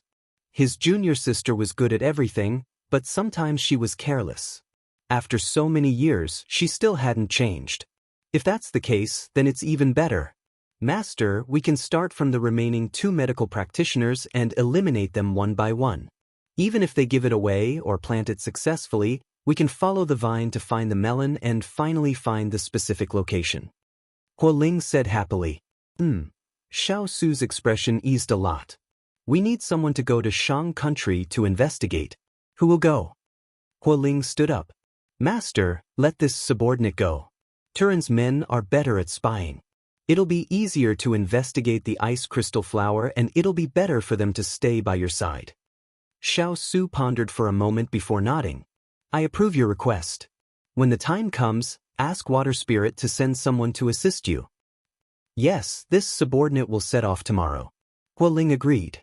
Xiao Su turns to Yi Lingfeng and says, Lingfeng, if the Imperial Household Department needs you to deliver goods into the palace, I will have Turin arrange a few people to sneak in. No problem. Yi Lingfeng agreed. Chu Qingyan suddenly felt that although Yi Lingfeng looked unreliable, he was reliable in his work. Also, he trusted Big Ice Cube completely. He had agreed to Big Ice Cube's plan without a second thought. If they were found out, the entire Yi family would be implicated. But Chu Qingyan guessed that it might be because he had confidence in Xiao Lai Mount's ability. Cheng Yanluo excused herself when she saw that they were almost done discussing the herbs. However, before she left, she winked meaningfully at Chu Qingyan. Chu Qingyan immediately rolled her eyes at her. Other than Cheng Yanluo's ethereal account, no one else was aware of their interaction. However, he couldn't understand what the 2 girls were talking about, so he left as well. Turin still had things to design, so he left first. Only Xiao Su, Chu Qingyan, Yi Lingfeng, Huo Ling and Turin were left in the room. Master, Water Spirit sent a letter saying that the Imperial family hasn't given up on searching for you. His Majesty has suppressed the news of your disappearance and plans to expand the search to the entire country. Turin reported. Even if it's suppressed, the people who should know should already know. Everyone just knows what's going on. Only the common people can be deceived. Yi Lingfeng's lips curved into a mocking smile. Xiao Su's expression was indifferent. There are many people in the Imperial family who want me dead. As long as Imperial Father doesn't find any news of me in half a year, they will give up the search and admit that I'm no longer alive. When Chu Qingyan heard this, she could not help but feel a little sad. She felt bad for the ice cube. The reason why the West Xian the Arch kept searching for the ice cube was because he wanted to make sure that the ice cube was dead. If it was dead, that would be the best. Then the West Xian the Arch could rest easy. If it was still alive, then the West Xian the Arch would not allow the ice cube to continue living in this world. The emperor was cold and ruthless. Accompanying him was like accompanying a tiger. Although Big Ice said this with a calm expression, she knew that he was still feeling very sad. Who could accept the fact that their biological father wouldn't let them live? I'm just worried that some people won't let you go. As long as they don't find your corpse, they won't be able to rest easy. Yi Lingfeng shook his head. He felt that his good friend was really pitiful. He had worked so hard for his country for so many years, but in the end he ended up like this.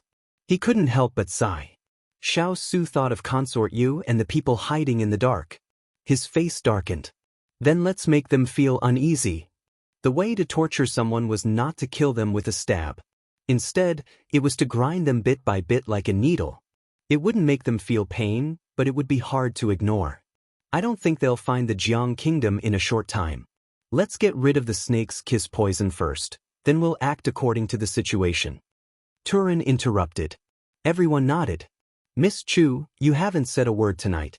It's a bit strange.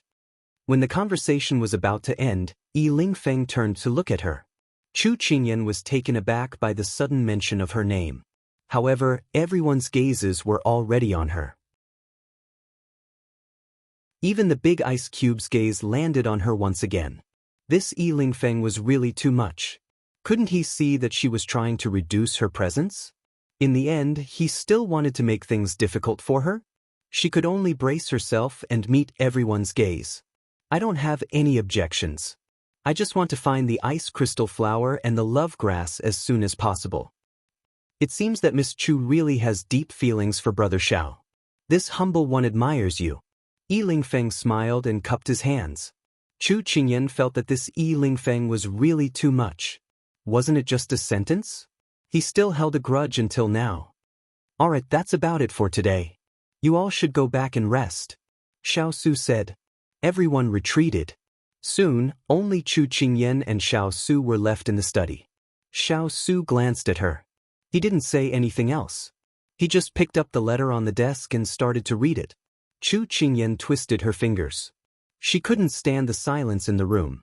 After a long time of mental preparation, she stood up and walked around the desk to his side. Big Ice, are you still angry with me? Angry? Xiao Su raised his head from the book. He looked at her with a cold gaze. Why should I be angry? Because Chu Qingyan scratched her head. It's over. Isn't this back to where you were wrong? In the end, she couldn't help but cry. Big Ice, just tell me where I was wrong. I already can't think of anything. Just remind me not to be so petty. Xiao Su felt that he had never failed in this little fellow's ability to understand. Also, when was he petty?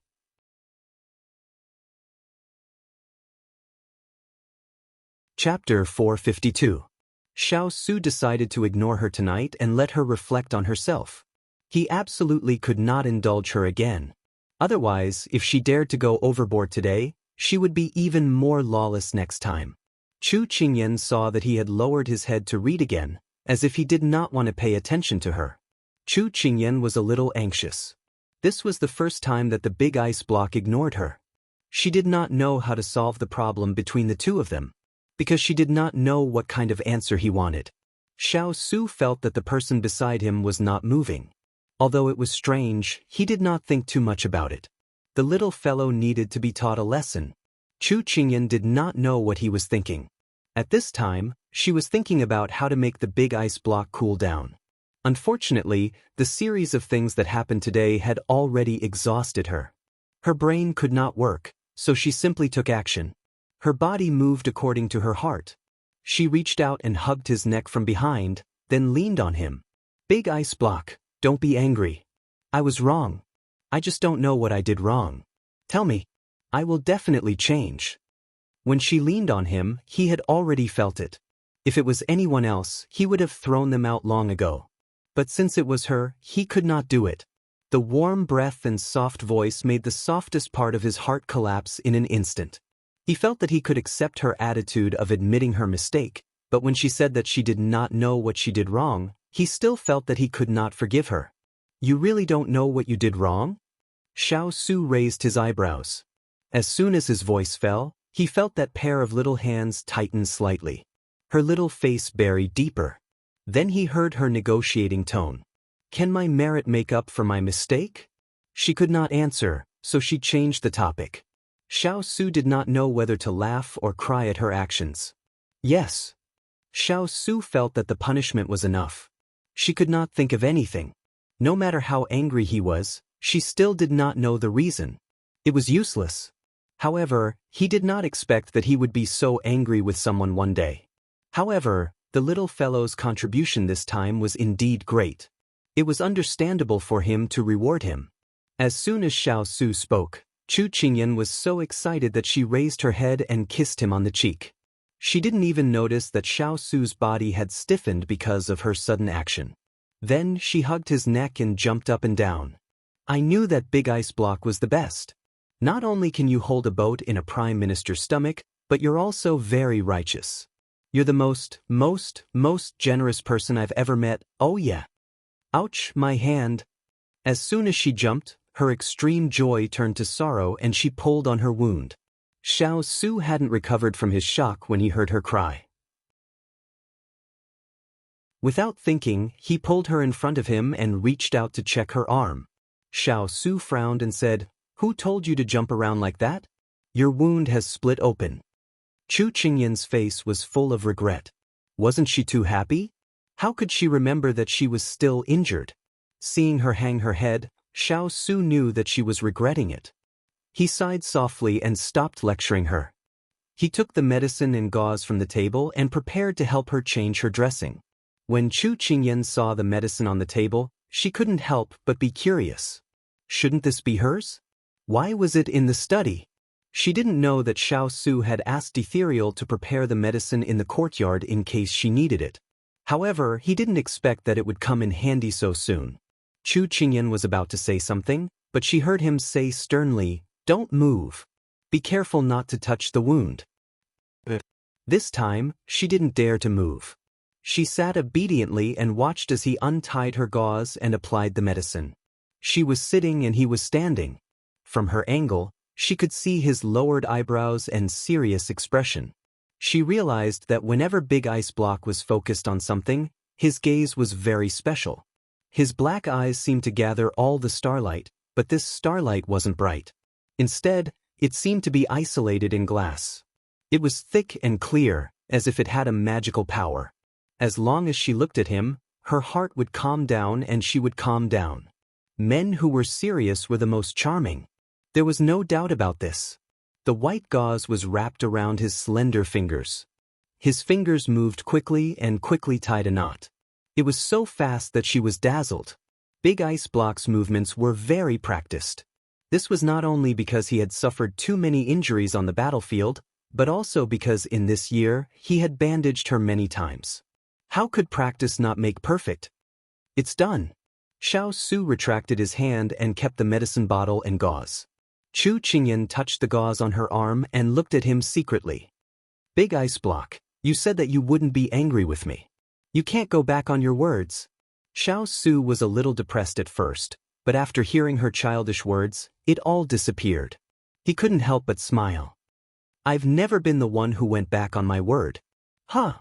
Chu Qingyan was confused. "I didn't go back on my word." The depression that had dissipated seemed to gather again. He put down the medicine bottle and leaned closer to her. "Who was the one who said that no matter what happened in the future, she wouldn't hide it from me?" Hearing that, she couldn't help but lower her head. "Big Ice Block, I know where I was wrong." Xiao Su was a little surprised. "You know where you were wrong?" She nodded hard. "I was wrong. I shouldn't have hidden it from you. I shouldn't have not discussed it with you. I won't do it in the future." With that said, she raised her head and looked into his eyes sincerely, indicating that she really wouldn't be so reckless again. She tugged at his sleeve lightly and her eyes were filled with self-reproach. Xiao Su's heart softened. He raised his hand and placed it on top of her head, a faint smile on his lips. "Actually, you've done very well this time.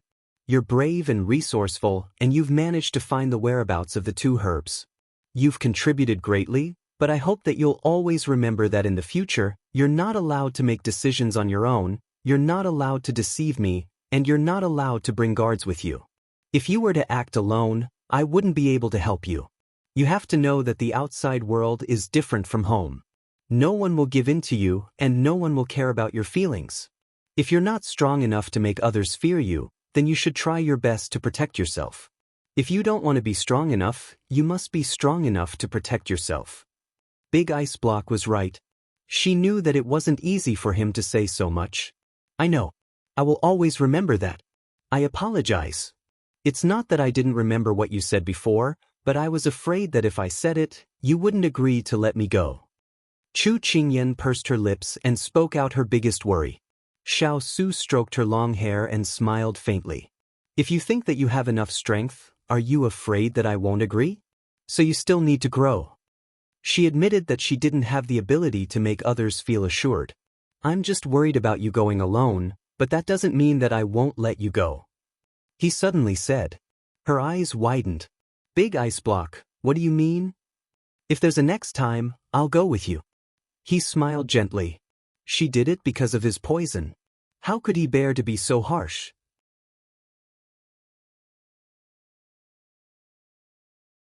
Chapter 453. Chu Qingyan's eyes reddened uncontrollably.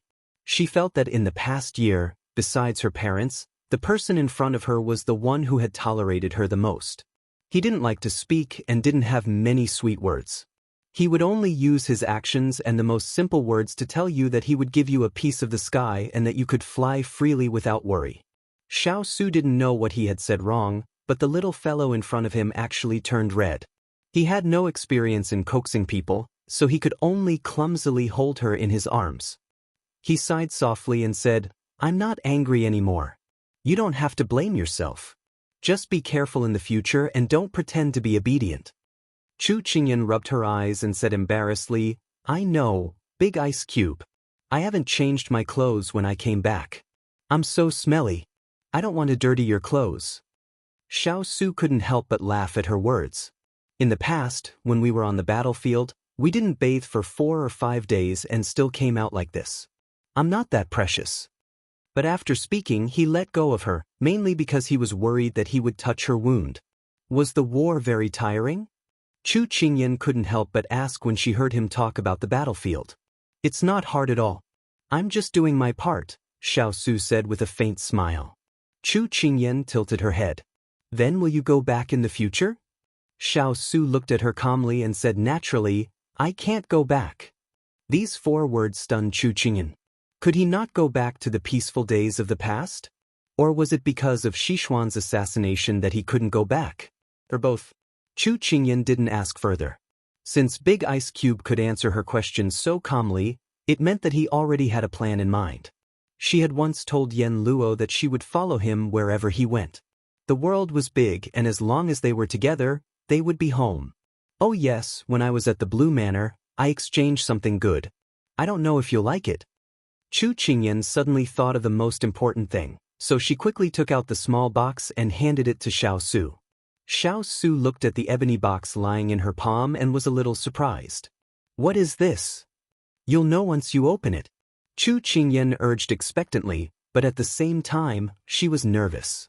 This was the first time she bought something for Big Ice Cube, although it was an exchange. Xiao Su didn't ask any more questions. He reached out and opened the lid. It was already late at night. Although candles were lit in the study, it was still a little dark. When the heartless bead appeared in front of Xiao Su, a thin layer of light green light enveloped the entire bead. The white jade body seemed to be lying on a tender green lotus leaf, lustrous and bright, small and exquisite, extremely cute.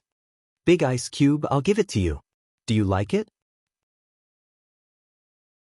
Chu Qingyan asked carefully, afraid that he would not like it. Xiao Su felt that the little bead was cute, but it was not suitable for a man like him. He frowned slightly and said, "Keep it for yourself. I don't need it." When these words came out, Chu Qingyan's face suddenly fell. Sure enough, Big Ice Cube didn't like this kind of pearl jade. Sensing the little fellow's depression, Xiao Su began to reflect on whether he had said the wrong thing. He opened his mouth to comfort her. "Actually, this bead is very good. It's just that you girls are more suitable for this kind of thing." Chu Qingyan sighed. Big Ice Cube must not like it, so he comforted her like this. But even if he didn't like this bead, he still had to accept it. "Big Ice Cube, this is not an ordinary pearl. It's called the Heartless Bead. It's a rare poison-repellent bead that can detoxify common poisons in the world. But the snake's kiss poison's toxicity is too strong, so it can't be detoxified. But it has a great effect, which is to control the poison in your body when you use your qi. This means that as long as you wear this heartless bead, your qi will not be restricted. So, whether you like it or not, you have to accept it. And before the poison is detoxified, you can't take it off. Otherwise, I'll get angry with you." At the end of her speech, she had unknowingly become overbearing. She took out the bead from the box and stuffed it into his hand, looking like she would cry in front of him if he dared to refuse. Xiao Su didn't think that was her intention. He felt that the warm bead in his hand was actually a little hot, and warmth surged into his heart. Such a small poison-repellent bead, it's really rare. He opened his palm and looked at the bead. Condensed is the essence. Chu Qingyan took the opportunity to point at herself. For example, although I'm not tall, my brain isn't bad. Xiao Su reached out and pinched her face. You're quite thick-skinned. Chu Qingyan grimaced and covered her face. How could that be? Anyway, you have to accept it. For this bead, I even offended a noble lady from Jiang country. I don't even know if I'll be unlucky enough to meet her in Jiang country. I hope that even if I meet her, I won't be recognized by her. Otherwise, it'll be bad for our business. Oh, tell me about it. He was quite curious about how she had bid for this heartless bead. It wasn't that he hadn't heard of Lan Manor's reputation. For a heartless bead to be placed in an auction, there would be a lot of competition, and the difficulty would also be high. How did this little fellow win this bead? Chu Qingyan smiled when she heard this. It should be said that it's luck and strength. She jokingly told Xiao Su about how she and that noble lady from Jiang country competed for this heartless bead in detail. Although her tone was cheerful, the more Xiao Su listened, the more he felt that this gift was valuable. 1,000 gold pieces were easy to obtain, but a thought was hard to come by. He suddenly felt that this little bead was quite pleasing to the eye. After she finished speaking, Chu Qingyan pursed her lips and smiled, teasing him.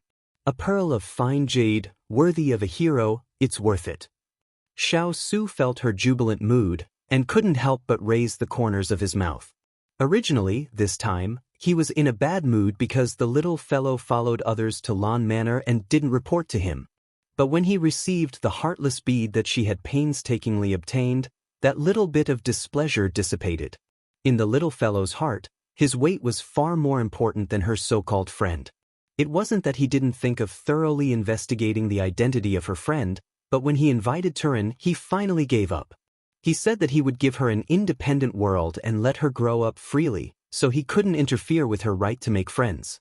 He didn't want to experience the feeling of being imprisoned and controlled by others to happen to the little fellow again.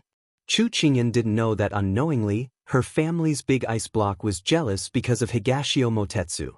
It was a pity that the person involved didn't know, and she didn't know either. So a slightly sour breath drifted with the wind between her 10 years old and his 20 years old age. The best years were nothing more than unscrupulous fighting and having someone to accompany you. By the way, Big Ice Block, that all-knowing man in ganghood left me a note, asking me to go to the all-knowing sect to find him if something happened. After saying that, Chu Qingyan took out the note and handed it to him. Today, everyone's attention was on the news of the ice crystal flower and the love grass, so she forgot about this matter. Xiao Su took the note and fell into deep thought.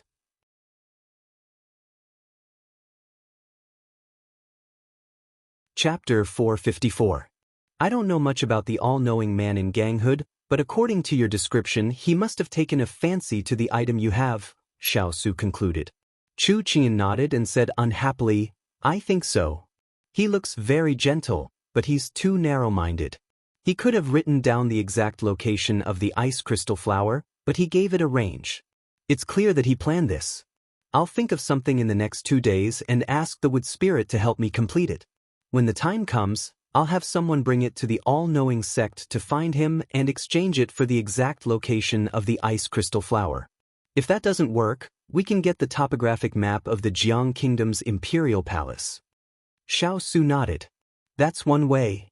Chu Qingyan was indescribably happy to receive the big ice cube's affirmation. She turned around and hugged him, then said joyfully, Big Ice Cube, you'll definitely get better. You definitely will. Xiao Su smiled but didn't answer. After a day of running around, Chu Qingyan went back to rest. Xiao Su watched her yawn every 3 steps, shook his head and laughed. His gloomy mood also lightened up a lot because of this. The secret letter from Xishuan on the table was pushed to the bottom of the book by him. His Majesty intended to appoint the 4th prince as the crown prince, but he was opposed by the faction led by Prime Minister Liang, the 3rd prince, the 2nd prince, and the faction that believed that the crown prince should be inherited by the eldest son of the first wife. His Majesty took his anger out on Prime Minister Liang's faction. He used the excuse of one of Prime Minister Liang's officials being drunk and neglecting his duty to purge many military officials in Prime Minister Liang's faction, demoting them or transferring them to other places. The Empress was furious in the harem. Xiao Su's expression was calm. These things had nothing to do with him anymore, so there was no need to be tangled up. After waking up from her sleep, Chu Qingyan felt much better. After washing up, she took her sword and went to the courtyard to practice for 2 hours. After changing her clothes, she began to research the things she wanted to send to Chu Qingyan. It had to be something that didn't exist in this world and was novel enough that it wouldn't affect this world. This caused Chu Qingyan to rack her brains for a long time before she finally finalized the draft and sent it to the Wood Spirit. Among all the cavalry masters of Valiant Blaze Mount, Wood Spirit admired Chu Qingyan the most and was also the most obedient. Mu Ling was experienced and knowledgeable, and his skills were superb, but every time the young princess took out a piece of paper, he would willingly admit defeat.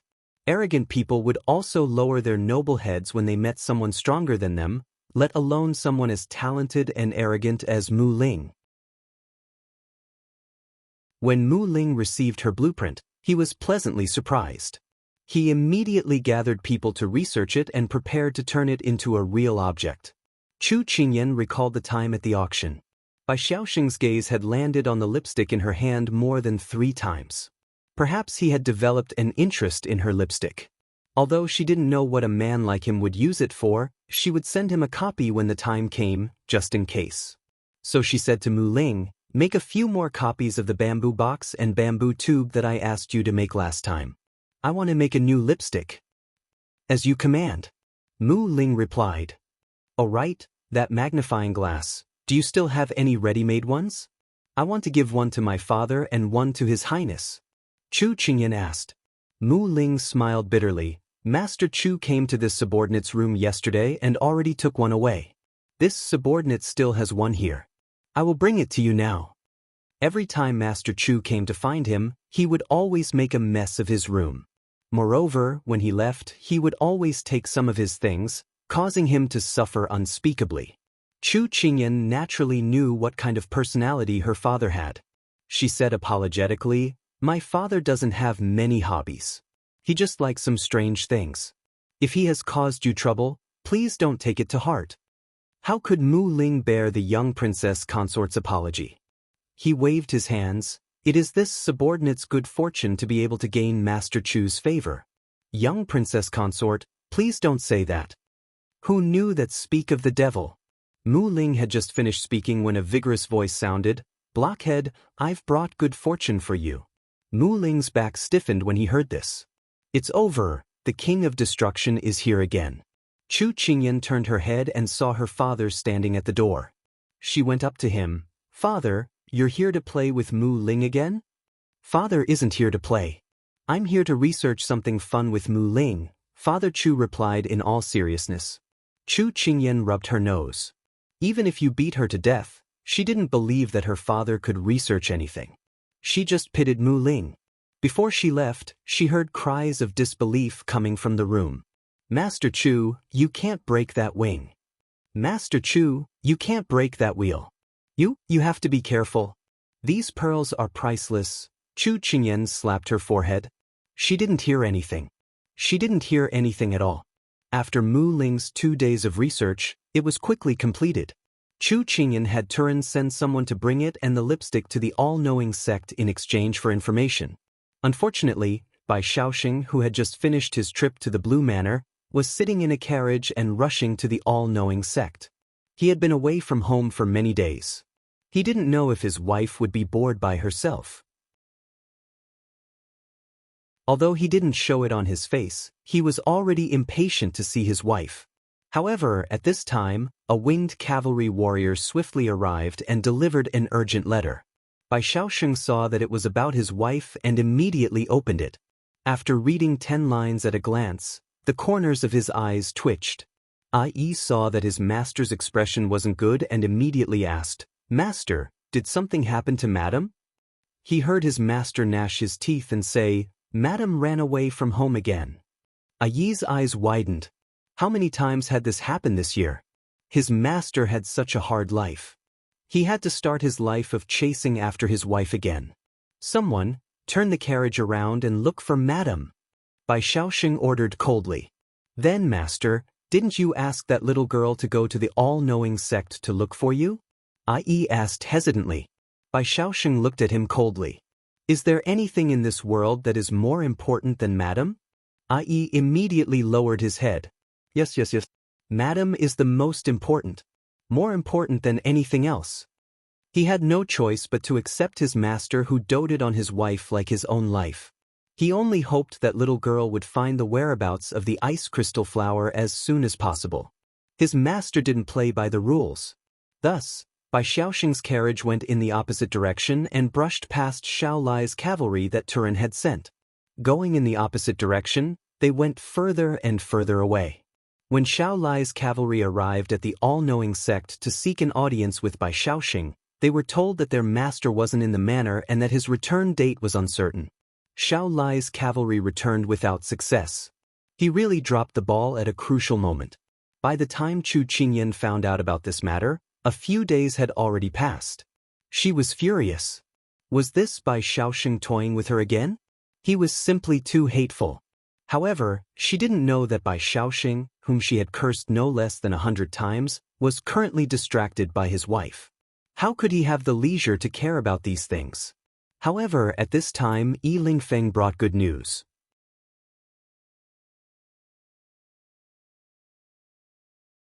Chapter 455. Early in the morning, Yi Lingfeng hurriedly entered the courtyard. What orders brought young Master Yi here? Chu Qingyan was reading a book when she saw Yi Lingfeng enter. I think it should be Shifeng, the wind of a joyous occasion. Yi Lingfeng straightened his collar and said pretentiously. Chu Qingyan tilted her head and smiled. You're getting married? Who's the bride? Cough cough. Yi Lingfeng, who was about to speak, choked on his own saliva. He pointed at Chu Qingyan and said angrily to Xiao Su, who was not far away, Why don't you control your little wife? She's always blabbering. Xiao Su dipped his brush in ink and didn't even give him a look. What she asked is exactly what I wanted to ask. It's time for you to get married. Yi Lingfeng felt that he despised this unscrupulous and villainous couple. All right, I won't beat around the bush with you. I received news today that in 7 days, His Majesty of the Jiang Kingdom will host a banquet in the Imperial Garden. When the time comes, the palace gates will be wide open. Although the security will be strict, there will be too many people. You can take the opportunity to sneak in. Yi Lingfeng immediately informed Xiao Su of the news he received. Xiao Su stopped writing. In 7 days, if we search blindly, I'm afraid the chances of finding the ice crystal flower are not high. It's best to get it in one strike. Did you get the topographic map? Yi Lingfeng felt that what he said was reasonable. The banquet was only 4 to 6 hours, but the imperial palace was so big that it was like finding a needle in a haystack. He replied, I've got the topographic map, mainly the few palaces that His Majesty frequents. But it's not very detailed, only the general location. This time, the Jiang Kingdom is heavily guarded. It's not easy to get this topographic map. Xiao Su nodded. Thank you for your hard work. Give the topographic map to Turan and let him arrange it. Yi Lingfeng waved his paper fan and said with a smile, We're brothers. Your business is my business. No need to be so formal. At this time, Chu Qingyan silently raised her hand. I have a question. Ask, Xiao Su said concisely. Chu Qingyan walked up to the two of them and asked seriously, We know that the ice crystal flower is in the imperial palace, but why do we have to resort to stealing? Can't we make a deal with the emperor of the Jiang Kingdom? Yi Lingfeng laughed. He ignored Chu Qingyan's roll of the eyes and turned to look at Xiao Su. Is it better for your little wife to be simple or stupid? Although Xiao Su didn't reply, his eyes flickered with a mysterious light, causing Yi Lingfeng to shift his gaze away. This guy was forgetting his friends when he saw a girl. What is young Master Yi's opinion? Why don't you tell me? Chu Qingyan crossed her arms and asked impolitely. If he couldn't give a reasonable answer, she would make him take back what he said just now. Yi Lingfeng waved his folding fan and sat down on a chair. He looked at Chu Qingyan calmly. The emperor of the Jiang Kingdom doesn't lack anything. The country is rich. The people live and work in peace and contentment. His family of 5 is harmonious and beautiful. What can move him? Moreover, as the ruler of a country, what status do you have to make a deal with him? This isn't Lanzhuang, where identity and background are not important. Moreover, don't forget your status. If the Jiang Kingdom takes you down in one fell swoop, you won't be able to cry for help. Chu Qingyan couldn't help but admit that Yi Lingfeng's words weren't without reason. However, she had thought about this before. It was just that she had her own plans. I agree with what you said, but I believe that as long as one is human, there will be weaknesses.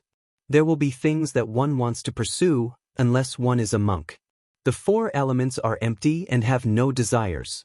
A person standing at the top of power isn't necessarily omnipotent. He definitely has things that he can't do. Xiao Su raised his eyebrows. Qingyan's words make sense. When Yi Lingfeng heard Xiao Su's words, he immediately disagreed. Xiao Su, be rational. Didn't we give up this method because we considered that it wouldn't work? He didn't agree to let his good friend take risks. Xiao Su didn't express his opinion. Instead, he said in a flat tone, "Let Qingyan continue." When Chu Qingyan saw that the big ice block didn't object, she heaved a sigh of relief and continued, "In fact, I have also thought of young Master Yi's concerns. However, we seem to have fallen into a misconception. We always focus on the emperor of the Jiang Kingdom, but we ignore the people around him. We can start from the princes and princesses who are doted on by the empress. The imperial palace of the Jiang Kingdom is really heavily guarded. If we steal the ice crystal flower, I'm afraid that we will lose our men inside. I'm also afraid that we will alert the enemy and end up with nothing." As soon as she finished speaking, Yi Lingfeng fell silent. At this moment, he felt that Chu Qingyan's words were very reasonable. They were indeed focusing on the emperor of the Jiang Kingdom. Xiao Su's gaze landed on Chu Qingyan, and there was a hint of admiration in his eyes. This little fellow was getting smarter and smarter. "So, Your Highness, young Master Yi, we still have to continue exploring the imperial palace. However, at the same time, we have to find useful information. If there is a chance to exchange with the emperor of the Jiang Kingdom, it would be best. We can work on both sides. After all, there is not much time left for the snake's kiss poison." Chu Qingyan looked into Xiao Su's eyes and said seriously. Yi Lingfeng didn't answer directly. Instead, he asked Xiao Su, "What do you think?" Xiao Su pondered for a moment before saying, "If it weren't for the circumstances, I wouldn't be willing to steal from others. If there is a chance for both sides to reach a deal willingly, I think it would be better." Yi Lingfeng nodded. He looked at Chu Qingyan with some seriousness. "Miss Chu, you are right. We can work on both sides. I will ask people to pay more attention to the news about the imperial palace in the next 2 days and see if there is anything useful." Chu Qingyan smiled with curved eyes. "Thank you, young Master Yi. We are family. You don't have to be so polite." Yi Lingfeng waved his hand with a leisurely expression. Then he remembered something. Because there will be an imperial banquet in 7 days, the head steward of the imperial household department sent someone to my family's cloth shop. He said that we should choose some good cloth to send to the imperial palace and let the harem choose. I originally wanted Turin to send someone to dress up and go in. Unfortunately, the imperial palace has a rule that only women can deliver goods. This is the first time I have heard of such a rule.